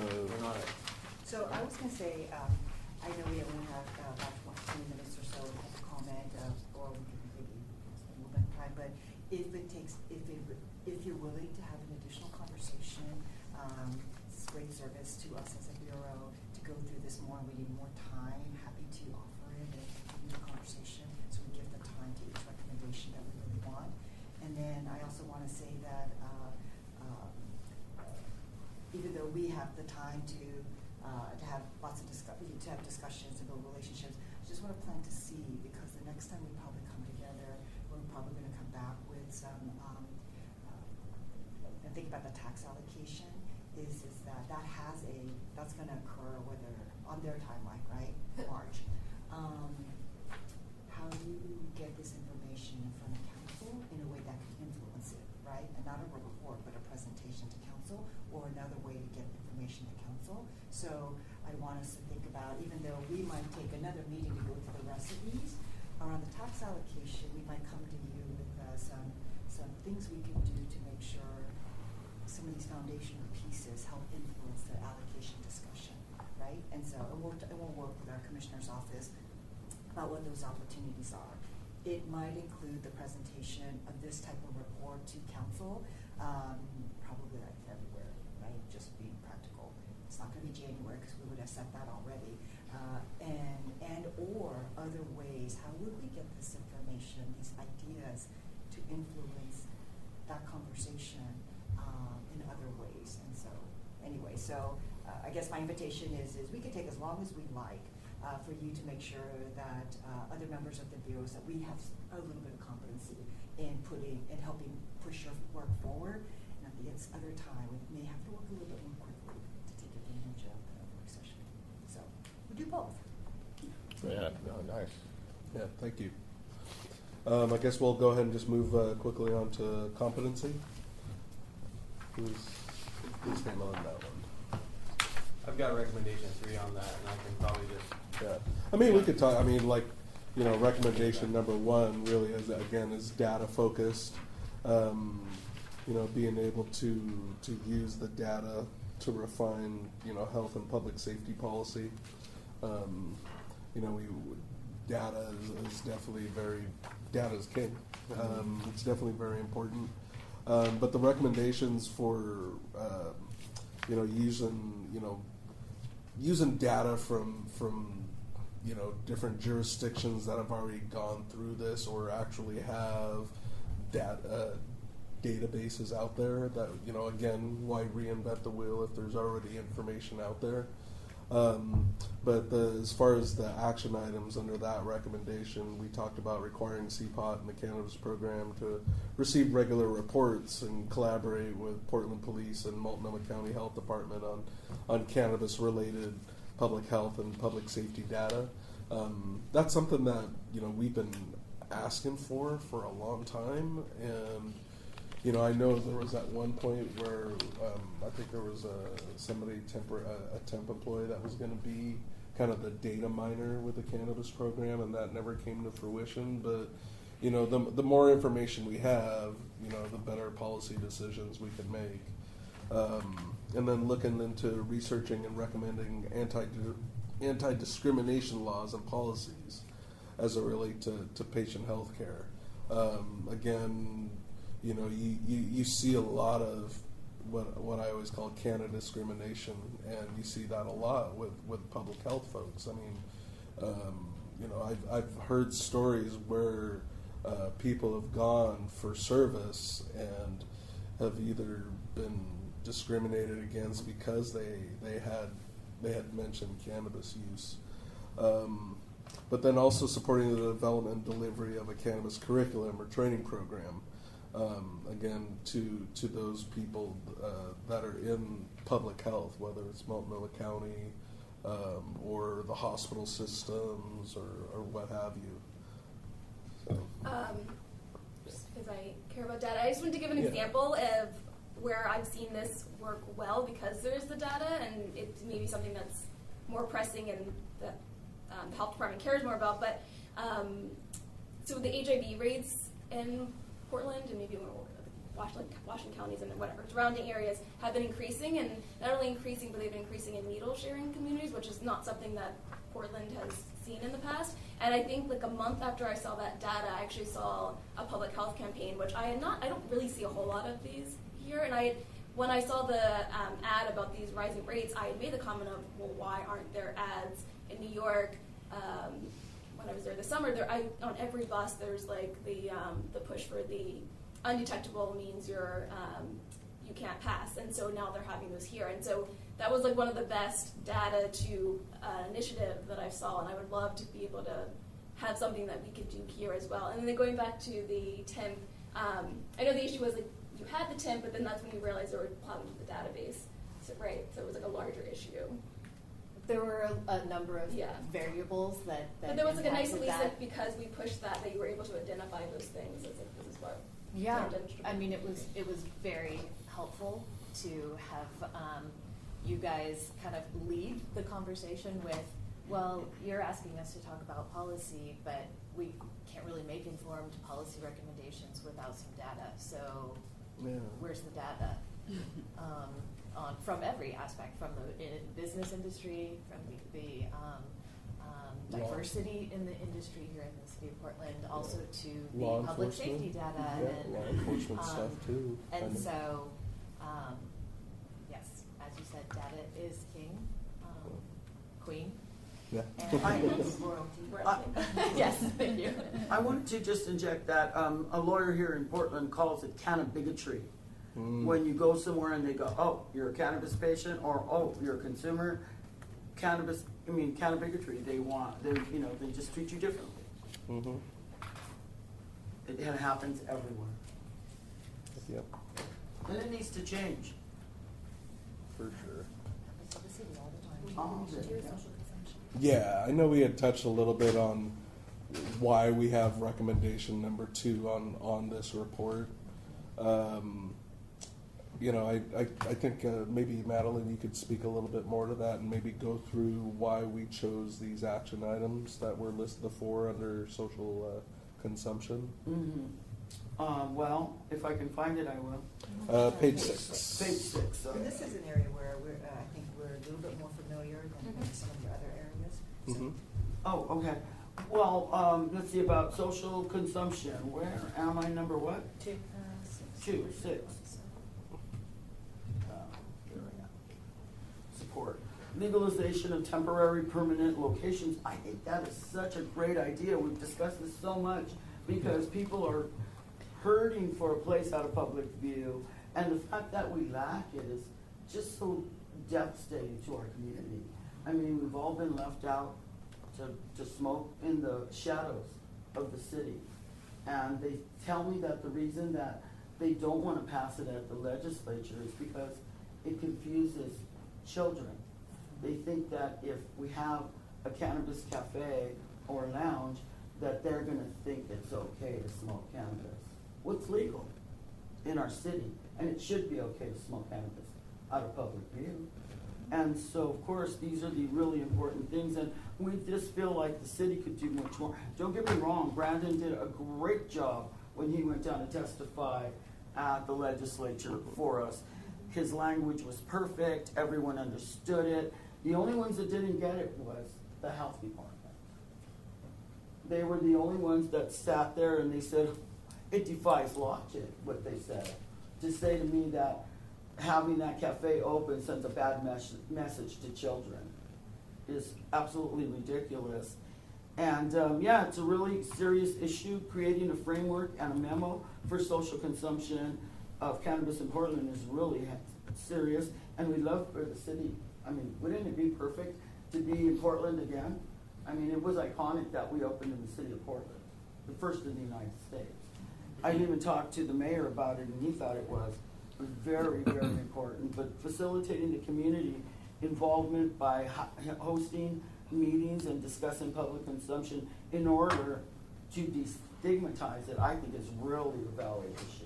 And there are so many people, they're just like, why don't we have them? They have them in California, they have them in Colorado, and I think that it would be a big up for the city of Portland to have one, to reopen it. So yeah, explore the city levels of policies that protect and allow property owners to manage and adopt policies and spaces to support adult cannabis use in a rental or public place. I just think it's really vital to our city. And also kind of related to the research side, we actually need something to research. We need to know how to, you know what I mean? So It's almost like multi, because it's also, I know Brandon's mentioned the other pushback is the Clean Air Act, and what do you do about that? Mm-hmm. Well, it's so ridiculous, the Indoor Clean Air Act. Where are you gonna smoke? You can't smoke outdoors. It's not an area. Well, See, and again, you know, the lack of social consumption is not only a competency issue, but again, it also, you know, ropes in the whole social equity aspect of it again. Because, you know, a person that owns their home up in West Hills, they can go ahead and smoke, but a person that lives in low-income housing, or a person that just rents a home, anyway, is not able to, so they have to go ahead and, you know, go consume breaking the somewhere law else. somewhere. But, Yeah. and it's really great for tourism. I mean, You know, when I had my place open, people came with their carry-ons, with their little rolly bags, getting off taxis and off buses to go to this little cafe because they could smoke cannabis and they could socialize and speak to their peers about, oh, hey, have you tried this? You know, try that. And it's just such a different place for people to understand. And we had somebody, every time someone came from another city or state, we had them tack it on to them. And so the tourism part of it was really, really huge. That's why I'm happy to hear you say, Director Reed, that, you know, the city and the bureau, that the city and the bureau does have the experience and knowledge, you know, about social consumption and really what needs to happen, for sure. So, you want to go ahead and go take number 3, Danny? Thank you. So we have it as redefine and recharacterize legal cannabis throughout the regulatory system, and I'm the reason I volunteered for this is because I'm in construction and I run into probably the most barriers that you can run into to get a operation up and running. And I am a white man in a construction company, and it is 10 times harder to get a cannabis thing off the ground than it is any other job that I'm building in Portland. And it is because there is a massive stigma inside of the city, and there are people that you run into that are physical barriers, and you actually have to know your way around the city so in depth that you have to know who to talk to, when to go in, who you do not want to talk to, and you actually have to know this from trial and error. I'm talking about 5 years of people sitting there spending millions of dollars trying to get their dispensaries up and going, and coming to me going, "You're the white guy, go figure this out for me." Yeah. Like, literally was told that. So inside the recommendation, I'm really passionate about it because it's not fair to anyone else, you know, it really isn't. And working with regional stakeholders to develop and adopt a citywide municipal drug strategy framework and get everyone trained and figure out a way to, as a judge would, not judge the stigma of it, and just, these are the rules that the city of Portland has in place. This is what we expect of our inspectors, of our plans examiners, of the people that are going to stop it from moving forward. It's super important because it not only stops us from building, it stops companies from opening, it stops them from hiring people, it stops those people from gaining jobs inside of the cannabis industry, learning about the cannabis industry, moving up into a space of engineering, architecture, high-end jobs that these can all be producing. If people if you went in with an engineer to try and figure out a lighting scenario and you run into the wrong person, you can get shut down for, they're supposed to turn around stuff in 2 weeks, that was the old thing. It can be up to 6 months, a year. I've spent over a year in 2 BDS years. back in the 5 day. years right now. Lost 5 hundreds of years thousands on of one dollars. worst That's no exaggeration. worst jobs that I'm dealing with, and I'm dealing with it because I've passed multiple other ones for other minorities who have run into the same problems. So I don't want to be the spear tip, but I happen to be because of my privilege. And so I'm proud to do that, and it's also the part of why I want to be part of the Social Equity Grant Committee and was part of that whole thing. But it's very frustrating to run into it over and over again. And I feel like there is progress being made, but it's kind of like Laquita said, it's too slow. We don't see it happening. We've actually lost $1 million, $2 million, $5 million jobs coming into this city because they're like, Portland, no way. Oh, we're not going there, we're going to Clackamas County. And how many people have moved out of Portland? Because they couldn't get their plans approved and they moved to another county and they're paying taxes there. I mean, Portland is losing taxes left and right. And so that's why I'm very passionate about recommendation 3. And it is something that I feel like can be done immediately on the city level. It's something that can be addressed, which is, it took me understanding with Brandon from the beginning when he was like brand new. We were together with some of the worst jobs ever, and he went up in the city and I figured out multiple jobs with him and Jay and like multiple people in different areas. But what I found was departments weren't talking to each other. I was the conduit, and what I would start doing is bringing these people and their bosses and their bosses into threads and making things happen that way because it wasn't happening any other way. Which was basically like nobody wants to make a decision until it gets to the last person. Scared to make decisions. Yeah. And so we it needs to be. I don't know how to do it, and I'm hoping that the city has a better idea on how you implement that and how you educate your people and how you put that policy forward. But it does definitely need to be normalized, and we have to stop running into stigma and barriers. We just have to. BDS has gotten better Yeah, over the gotten last better. year, But it's still a long It's way. only because you figured out. Yeah. But it's not who to just talk to. BDS. It's not just BDS. Yeah. I mean, No, it's it used to be ODA, ONI, it's and then- OSHA, it's everybody. Yeah, you run into a problem where ODA has one thing, the plumbing inspector in the city of Portland has a complete different thing. I mean, Al and I actually worked on that and ran into that problem together. ODA says we can do this, and they say, Al, I'm sorry, you can't do this because the city of Portland says you cannot do this. Yep. So when you said the word can of bigotry, with all types of forms of bigotry, it's very deep. takes a while. I understand why it needs to stop right away, but it does take a long time. And then, as you know, like from like, let's say racial bigotry, often the folks who are most impacted then have to be the teachers.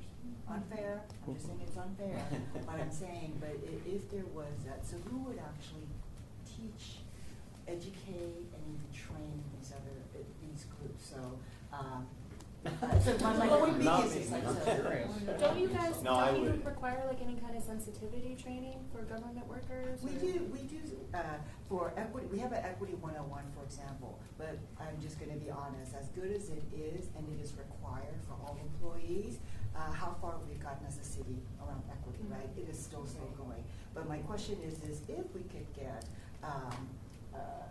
at some point, we're raising the awareness about that, just accepting there's, I guess, cannabis bigotry is that thing I can keep saying, even, or just accepting that awareness, like, I'm just going to use a parallel with race, just accepting there's institutional racism does not mean you automatically know what to do about it, right? Right. So, and again, back to, oftentimes those who are most impacted often find themselves like, I have to educate you, right? But, and then now though, like with race or with equity, there are people who do equity training and things like that. I'm curious, is there a resource if all of a sudden people want to talk about their institutional bias against cannabis in BDS or permitting, et cetera, is there anyone who could actually help them? Daniel can do it. I'm saying it is happening. No, Anyway, I feel so like, you're you know, the best progress I got was with Office of Civic Life and Christina and Brandon and that team figuring out where the problems were and actually communicating and getting those people together. To me, it's like there's other programs in the city of Portland where there's a single person who's in charge of like running these things through. It's a different program for remodeling, but it's like one inspector is in charge of the entire project. They know the whole thing, they understand it all. Whereas you run into stuff in the city of Portland where BDS, where inspectors change and you know they don't know, and you don't know if you're going to run into a guy that likes it or not, and then you might have to redo something else, and then all of a sudden the rules change and. You got a lot of complexity in that because not only have specialty practices, I'll compare that with something else called the parking permit, where you have a smaller group, and I see that interaction much differently with a huge organization. What I would like to see is the Office of Civic Life and Cannabis part of that, take that on, because they are already in it pretty deep. I mean, you guys know it more and better than anyone else, and you also are pushing the equity side of things, so you really understand bias and barriers that people run into, I think, to some degree. And if I were to recommend something, I'd say give more money to the Office of Civic Life to put this program together. That's what I would say to do. You know? Kind of make your training. Yeah, that's what I'm saying. You're gonna have to. So you're saying one source of who those trainers might be is in the office itself. And then, but I'm curious, is that you know how every industry office starts spawning specialties. Is there, has that happened? I'm also kind of, there's such a race history to this industry. I mean, I'm thinking of like when you do a racial equity training, there's usually like a historic timeline, and that's sort of like, whoa, everybody's heads blow up, right? So I'm just like, maybe there's a way to incorporate that into the like 101 for the city. Because I think what you're talking about is this is an educational piece about like, here's the realities about cannabis. It's a medicine. Here are all the myths that you all have about it that actually aren't true. Here's the history of why this is actually like screwed over communities of color in the past. So, I mean, are there groups that are doing that now? That's a huge that's an education, right? That's an education. And that's part of the competency But it thing, could get overall, like the overall picture of competency. And I also see an opportunity for us to partner, both the program staff and you guys, to maybe put together some sort of case study sort of example, and then potentially present that at like Denver, which is a big regulatory conference. Like, how do we tap into these other opportunities where regulators in other cities are coming together to learn from each other? Or maybe it's something that ends up on our website, like as an educational Oh, that would be a Well, great idea. and- Video or, I don't know. So So- it has more access to everybody who wants to. So I think that comes into, things the city can do about it, review and make recommendations on city and state policies of cannabis use and testing by city employees or contractors, all other public and private employees, so that's what we're talking about there, is coming up with what that plan is, how are we gonna do it? And one of the things is maybe we need to have, you guys in here more often to kind of help guide us on some of these things, so we don't come to you with some 5 recommendations and 40 things that we want you to do, and actually kind of get like, okay, well, what can you help us with? And that was one of the things we talked about originally. Is like maybe we should be trying to get a quarterly, like, can they help us with this? Let's focus on that thing, And then I'm going to keep going down. Okay. Sorry, Tim. No, it's all Advocate good. for deferral on street frontage improvement requirements. So that was that one right there. I know that got brought up probably by a lot of people in this room here. We were forced into hundreds of thousands of dollars of street improvements on these projects for these companies that don't. They are in industrial areas. I had to put. My business does that. Yeah, and I mean Yeah. it's a huge problem. And this group here, we've made it through it. There's how many of you guys? It's in like here? every department It's- wanted to it's- get a there's- piece of what they thought was a huge chunk of a pie. Yeah.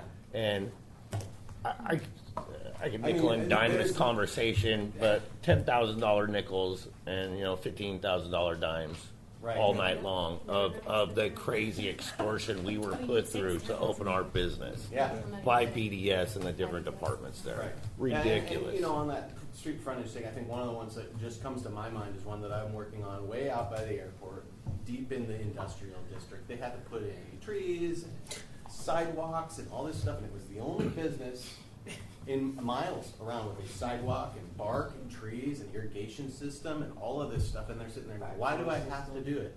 Why do I have to do this? It's an industrial area. There's truck driver places everywhere. And I'm like, the city of Portland wants you to put $100,000 in of street improvements because you've gone over the limit of improvement on the inside of your space. And that is just not I think part of the answer to that fits in a little bit with what Suk was asking earlier, or mentioned earlier, talking about how stigma, it takes a long time for it to change. We were talking about, what was that word? Bigotry. Bigotry. I think one simple thing we could do is stop treating it like it's something scary. Stop having these public discussions. Stop putting all this regulation and all these unnecessary rules. If the rule is not in the state's long 20, 50 pages of rules, we shouldn't stack on top of it. It's just one more thing that perpetuates the stigma. And when we talk about inclusiveness and we talked about bringing in neighborhood associations. Here's an example. I've gone to my neighborhood association where my business is located. They don't want cannabis there. They hate it.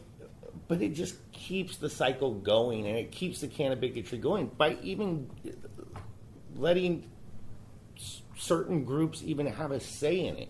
Because we know that it's not true anymore. I mean, 3 or 4 years later, has there been this influx of this criminal element into neighborhoods where dispensaries are located? Are people getting shot and robbed coming out of dispensaries? And we know that's not true.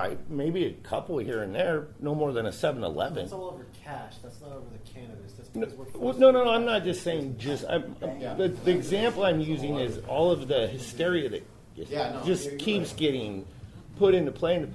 And by even addressing some of it or including those notions into the conversation keeps it going. Right. So exactly. Well, I was at a council meeting in Hillsborough where somebody actually asked, it was a commissioner, was like, well, do you think the people smoking outside, since it's close to the airport, is that going to blind the vision of the airplanes? I am not. There's so much. That was a real thing. That's an extreme. Almost like That's it was an almost extreme. like they were looking at their constituents and like, yeah, see, I did my thing. That's a Cheech Chong movie. Right. That's an extreme, but I'm saying that is even the stigma little things. that we have to figure I out how to think train having out. data would go a long way Absolutely. towards that work. Data is royalty.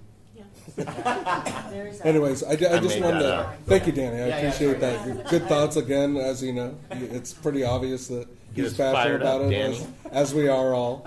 Maybe Yes. we could do some kind of PR campaign. Yeah. Maybe Portland could do some billboards, something being like, we are cannabis, like, it's legal. Just educate them. Here's the people, just educate, just be like, you know, they can be on that highway stuck in traffic being like, oh, that's a cannabis consumer, oh, interesting. Yeah. You know, just like opening people's eyes to the business owners, the ways we're part of the community. Maybe we could do blog posts about nice things cannabis companies are doing in the community. Maybe we could be offered to be part of and give money towards community events that Portland is throwing. You know, just ways to include cannabis industry people. Yeah. I mean, yes, we will, So we the look city at- will always do this part, so thank you for outlining some of these, but when you think about education campaigns run by government, I think to your point, it is, education and cultural campaigns really need to be run by the community, and we can help support and Yeah. amplify it. But Well, when was the like, last time you financing. trusted, even public health campaigns, like, government is not a great messenger for culture change, but there are lots of other networks. like that the do more on it. PSA Yeah. is a perfect example. So, but Um, that said, yeah. How No, about that sounds PSAs? great. We're getting. PSAs, there you go. That's what we need. There you go. PSAs. Just On since the we're running short on time, I just wanted to do a quick time check. I do know we have a couple of members of the public here, and I just was curious, was there a certain amount of time that you'd like to have at the end of the meeting? Just so that way we can make sure we're good. A lot of time, and I just about I want to go back to the comments that were made about Measure 91, because when you look at the language of Measure 91, the initiative itself regarding the prohibition against public use, it's the same language in the law. There's no difference there. And so when you look at the question of social consumption, there is a need for a change in the law. That's what Senate Bill 639 was about, as well as you have the barrier of the Oregon Clean Air Act. And I, full disclosure, I sit here today as an advocate for clean air.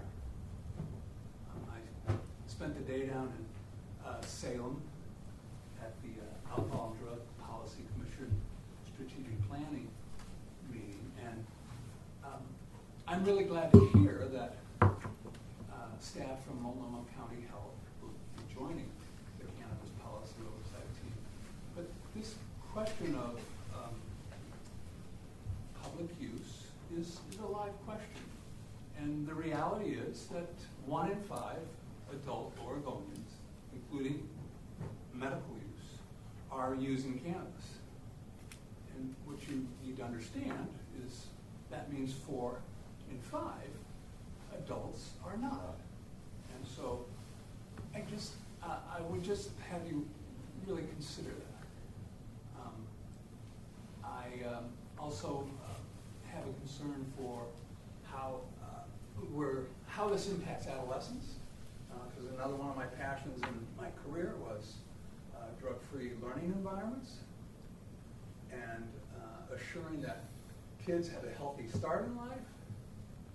And I'm concerned, and one of the findings we've reviewed today, I'm concerned about the fact that, again, when you look at 11th grade use in the youth risk survey that the state of Oregon does every 2 years, 1 in 5 11th graders are currently using cannabis, reporting use of cannabis in the last 30 days. And the most striking feature of that finding is, and it goes to the question of vaping, and I know this is a huge political football in the air for everyone, but adolescents, their use pattern is opportunistic, and they are now, in 2 short years, those reporting who they are, the percent of using 11th graders has of vaping, using vape as their way of accessing their use is tripled in rate. And that concerns me. And very frankly, I have not heard much discussion about that around this table.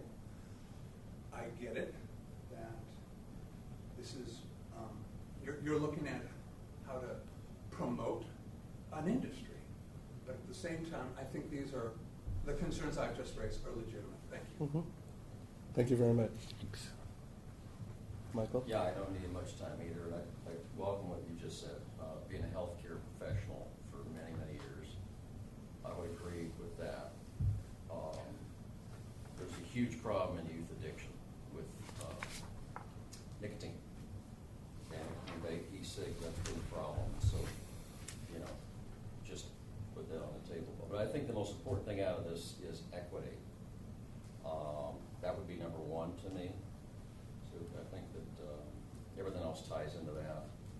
Education, facts and data, not just data, facts and data. I hear a lot of data being thrown around all over the state, which is BS to me. It's facts and data, factual data. Public health system, OHA in our state has done a miserable job of handling this. Talk about canna bigotry.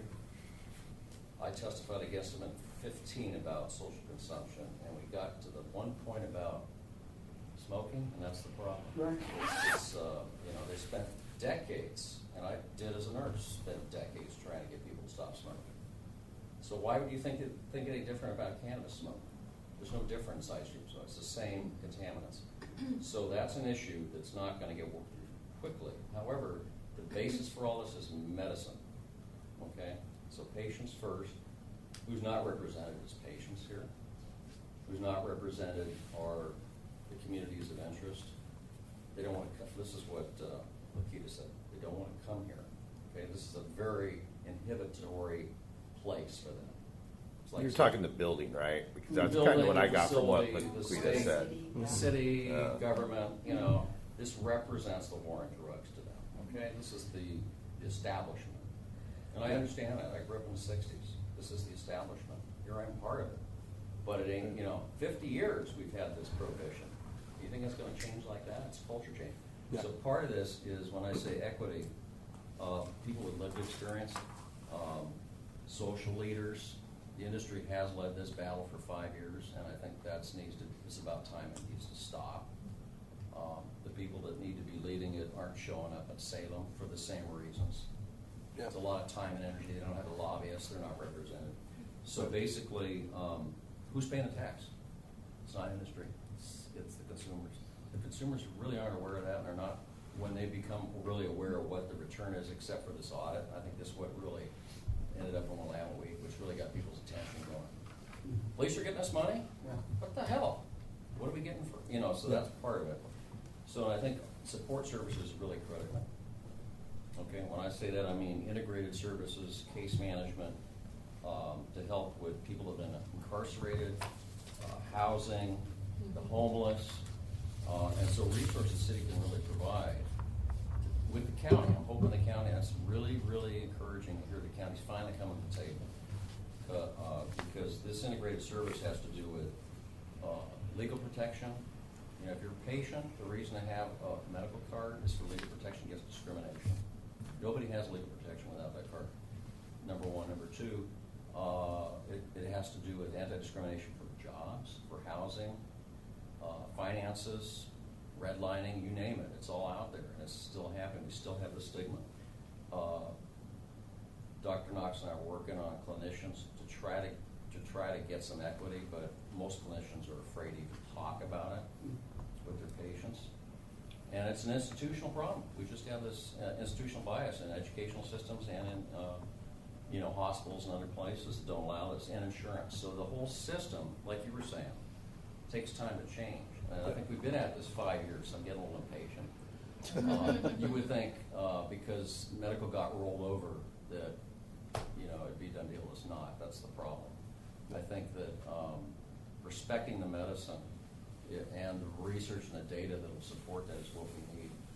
The way to do that, and then we have a perfect population here in Multnomah County, ought to be stepping right up to the plate. We can save millions of dollars in pharmaceutical things like opioids. And so that, like I said, all this kind of ties into the social equity. If you get the population that's interested, which I know they are from walking the streets and talking to people, what are the support systems that can enable that to happen? And we need to do that, obviously on the federal level, but the state, municipal, and the city levels, I think, to be more integrated in terms of coordination, like you said, existing services or existing workforces, if we could tie into that. So if there's one message from this, it's like, the easiest thing to do is what's already out there that we can plug into, rather than reinventing the wheel and making very, very efficient use of our tax dollars. because that message and that data feedback, look what we did. We tied in with them, it didn't cost as much. That's an example. Versus, you know, that's why the police, with the communities don't get a good name. It's, you know, more police ain't solving the problem. That's repressive, that's furthering the narrative, and frankly, it just makes the situation worse. So I think the police are part of the solution. I think I've been really encouraged by at the state level seeing the state, well, I think he's retired now, state chiefs of police out of Kaiser, but being more reasonable and understanding that, you know, hey, it's here, people are using it, we need to educate them, and educate themselves. But I you know, there's a culture change for them too, and so I think that maybe what I'm seeing with the Portland Police Bureau and other like EMS and all that could be a real opportunity to join us, have a seat at the table, tell us how we can work together. So, Great, thank you. Yep. If I may, given the time remaining, I just wanted to throw out an option or kind of discuss with you what we might do from here. From what I've heard, it sounds like everybody has a willingness and an interest in doing a little bit deeper dive into the action items and starting to put together, maybe collaborate on what the city's response document might be. And I also think that there's some value for you in maybe taking this last 10 minutes to speak about the broader recommendation and not go into the action items so deeply, but I guess I just want to kind of check in with you. Yeah. You know, I don't want to breeze through sustainability either. Right. It's a really important topic, and so I mean we are running out of time. What do we do about that? If we start diving into recommendations from these other things, then we're going to skip sustainability, and there's a lot to be said there. Do you want to hit it? No, because we will just end up blasting through it. Maybe in another meeting, maybe one in January or the next meeting, take sustainability and maybe get through the rest of these competency recommendations or high level, and then recommendation. Let's take, because also the great the benefit for us to hear a little bit deeper about sustainability is each of these areas allows us to think about other partners within the city and within the community. And I think there might be some new partners around sustainability that may not even come up yet. So that might be worth it to do that in January. Yeah, I agree. Would you be able to come back in January? Yes, as long as, what's your date? I think you have a date. Second Thursday? Yeah, because I think we could probably roll the competency recommendation number 6 into the sustainability conversation. Yeah. And 4 and 5 are January 9th. Yeah, and 4 and 5 we could probably actually. They could be It's a great time. Yeah. January 9th. So, okay. And maybe we can pull together a presentation for the city council. Yeah. That would be great. You're great. I think, well, at some point, this work is too good. We want to make sure that council can see, can receive all and strategic parts of it in time for the conversations that they're having. And let us come back to you in January, having had a deeper conversation with our commissioner in charge, because especially about what because they can give a different perspective of what opportunities other than a presentation, because there might be more than that. So, and then I would say for everyone, think about who else can make the case, not just CPOT, but we may have some fledgling partnerships that can help make the case for these recommendations as well. Yeah, I like what you had said about making it so these recommendations are very compelling to city council. Again, we don't want them to say, oh yeah, this is great. We want them to, be on our side and say, yeah, we definitely need to do this immediately, like some of the recommendations said about the immediacy of it. So, okay. So can we go ahead and, I guess, finish up with recommendations 4 and 5, since they are kind of intertwined, as far as workforce development and workplace rights? You want to take that one up? Sure. We've kind of already touched on recommendation 4 with the need for workforce training. But the one question I really have is, how do we come up with a competency training plan for those who are regulating the industry? I don't know if it winds up being a city certified program or a list of city contractors, or perhaps the city comes up with a directory of other businesses who are offering the training. I know that Dr. Knox really spoke very passionately about competency, and she really probably could speak more eloquently than I could about the best answer. Is there just like we're trying to pull from other industries where we can, is there anything else that'd be similar that has some type of training program for their workforce? And then obviously we tack on cannabis.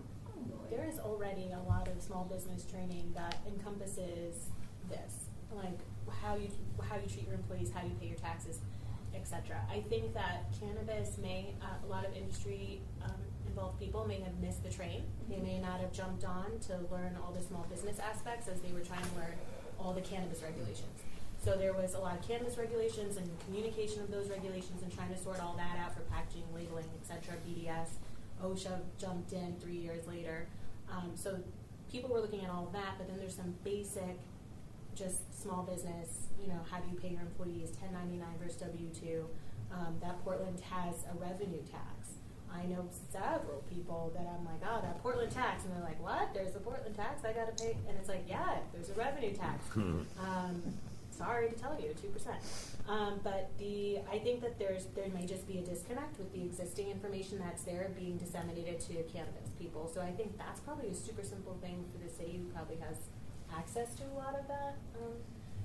Yeah, and I also, I had received do the training. Yeah, I had received feedback from New Leaf, and also I think Catherine, you and I had talked about the fact that there are some of these nonprofit organizations who will provide these sorts of supports and training and education for small business owners around these details, but some of them have been hesitant to provide services to cannabis businesses and cannabis business owners, and so I think it's something that we're actively working on problem solving around. I mean, that was also true 2 years ago in the tax allocation meeting. It was the same issue. Community groups said, I don't know if we can work with cannabis. We got to check with our accounting and with our lawyers. So if there's any way that Portland can help us work with those organizations, I don't know if maybe they can, because it seems like a funding issue. Yeah, I mean, a lot of people will say if we get federal funding, it's out, right? And I can understand that. But I think that I've heard, for example, from I don't think it was SPLC, I think it was Catalyst Law. They were like, well, we don't want our 501c3 to be jeopardized. And I'm like, is that really a thing? So there's certain things where I'm like, it would be interesting to do a bit more. It would require some research to really understand what really are the risks. But the problem is, can you really ever know, right? There's a lot of perception and what is reality. But yeah, I mean, I think we're having, for the organizations that are getting federal funding or are doing SBA loans, it's like off the table, unfortunately. Because I was thinking maybe Portland could fund, work groups and invite the cannabis community to it, and then that way it's not specifically for cannabis, because these things aren't cannabis issues. These are work. Yeah, sorry, I didn't realize, and I'm like scanning through, I realized this was more about like training the bud tenders about the potency of the product and how to suggest different, I was talking about 5. Oh, okay, sorry. Yeah. And then I also realized, so then this is probably more 5, I know, and you mentioned the OSHA thing, which reminded me, I know at it's GOSH, is that Oregon I don't know. It's Oregon related occupational health conference, and then Washington has their version, which is similarly called. And they each have had sessions on cannabis growing. So if it's like OSHA's taken a good, or they're have available training about healthy growing habits and even light exposure. But the part that's missing is how to train people on. And maybe it's also because where the science is the least, it's been harder to have like a strong program. There's lots available. Dr. Knox herself has one. I think Jefferson Hospital in Philadelphia is the first university to have a program, so they're there. Again, it's always like in a gray zone because there's a lot of like we don't actually know. But at the very least, you can talk about the endocannabinoid system and what we know about that, which I think was what Dr. Knox ends up doing a lot of. But I think that's what I realized. That's what she was. But still, I guess, is there something else that does something? Probably not, right? It's like, although there's like, for like bartenders, right? They have to have and a proper one. Like they actually have to know how to make drinks, not just, I don't know, whatever's required to have a license here. But well, that's part of number 3. Handlers and OLCC card. The OLCC service permit for alcohol is $15. And for cannabis, it's $100. And they provide you no extra education. It's the same 50-point checklist of signs of intoxication. So I really feel like if we could advocate to lower that fee to be equal, or at least ask them to increase the education services they're providing. Did you actually say there was a specific, it was a point under specific one, or we should actually, The third one, advocate for reduction of the state's cannabis service permit fee to align more closely with the current alcohol. Yeah, that's what we were talking about. Let's just be equal to alcohol. Yeah, like on all levels. They brought in over $500,000. With anything new coming online, you have people who see dollars on it. That's just generate revenue, so that is happening. And then around technical assistance for businesses, you said Prosper is working to do that with this program. And then there was another thing about just education for the workers themselves, like exposure, etc. And so, in the cannabis, in your professional networks, not your professional groups, your industry groups, are these also themes that are occurring? Because in any kind of professional industry, sometimes you have work, continuing education for workers, and also business. There are some associations that put on different events, educational events. Not so much anymore. It's kind of all teetered off the last year or so once the newness is worn off. But I guess it's always our question is it's like who feels like it's their role to do this? It's something they want to do. They're making money at it. They're great at it. They're the right players. How can we actually just support something? And if it doesn't exist, maybe can we start something and then. But we don't want to start something when there's an industry group and they do it really great and they actually charge money for it and it's their business model, right? And they're better at it than we are. So, but right now around some of these education and training, there are no real obvious folks doing this. I will say that when we had our cafe open, we trained our bartenders as part of that was part of their training. And we had a course for them and we sat down and learned. But as cafes and lounges open, I would think that would happen. And I want to say, at the community meeting at the Dishman Center, there was a young woman there who was creating a digital cannabis competence thing that she was talking about. Did she end up doing that? And is that something that she would replicate? That sounded like that would fit the need that we're talking about here. That was actually Ms. Oregon. And she coordinated the diversity conference last year. But yes, it does seem that there are significant needs that are out there, and no group or organization or business has yet emerged to truly fill that need effectively. And so I think there are opportunities for the city or the program, the cannabis program, to nurture and support and facilitate those things to develop. Because there are people who have ideas, great ideas, and they have some expertise, but they don't really know how to get those things up and running. And then they also, one of the things that Ms. Oregon had said to me about the curriculum that she is creating is there is nothing to certify it or validate it, or so there's that piece of that too. Is she was trying very hard to get some acknowledgement or connection to OLCC in order to better support her in getting her information out there, and so there's that other piece. Is I don't know if that would be kind of Oregon Cannabis Commission role or business association role to say this training meets a certain level of, the facts are accurate and this is valuable information and accurate information. And so I don't know if there's a role for the city in that, in having a process to sign off on those sorts of curricula. Is anyone on that, on that committee though, do they have the actual expertise or knowledge to be like, oh yeah, this is correct?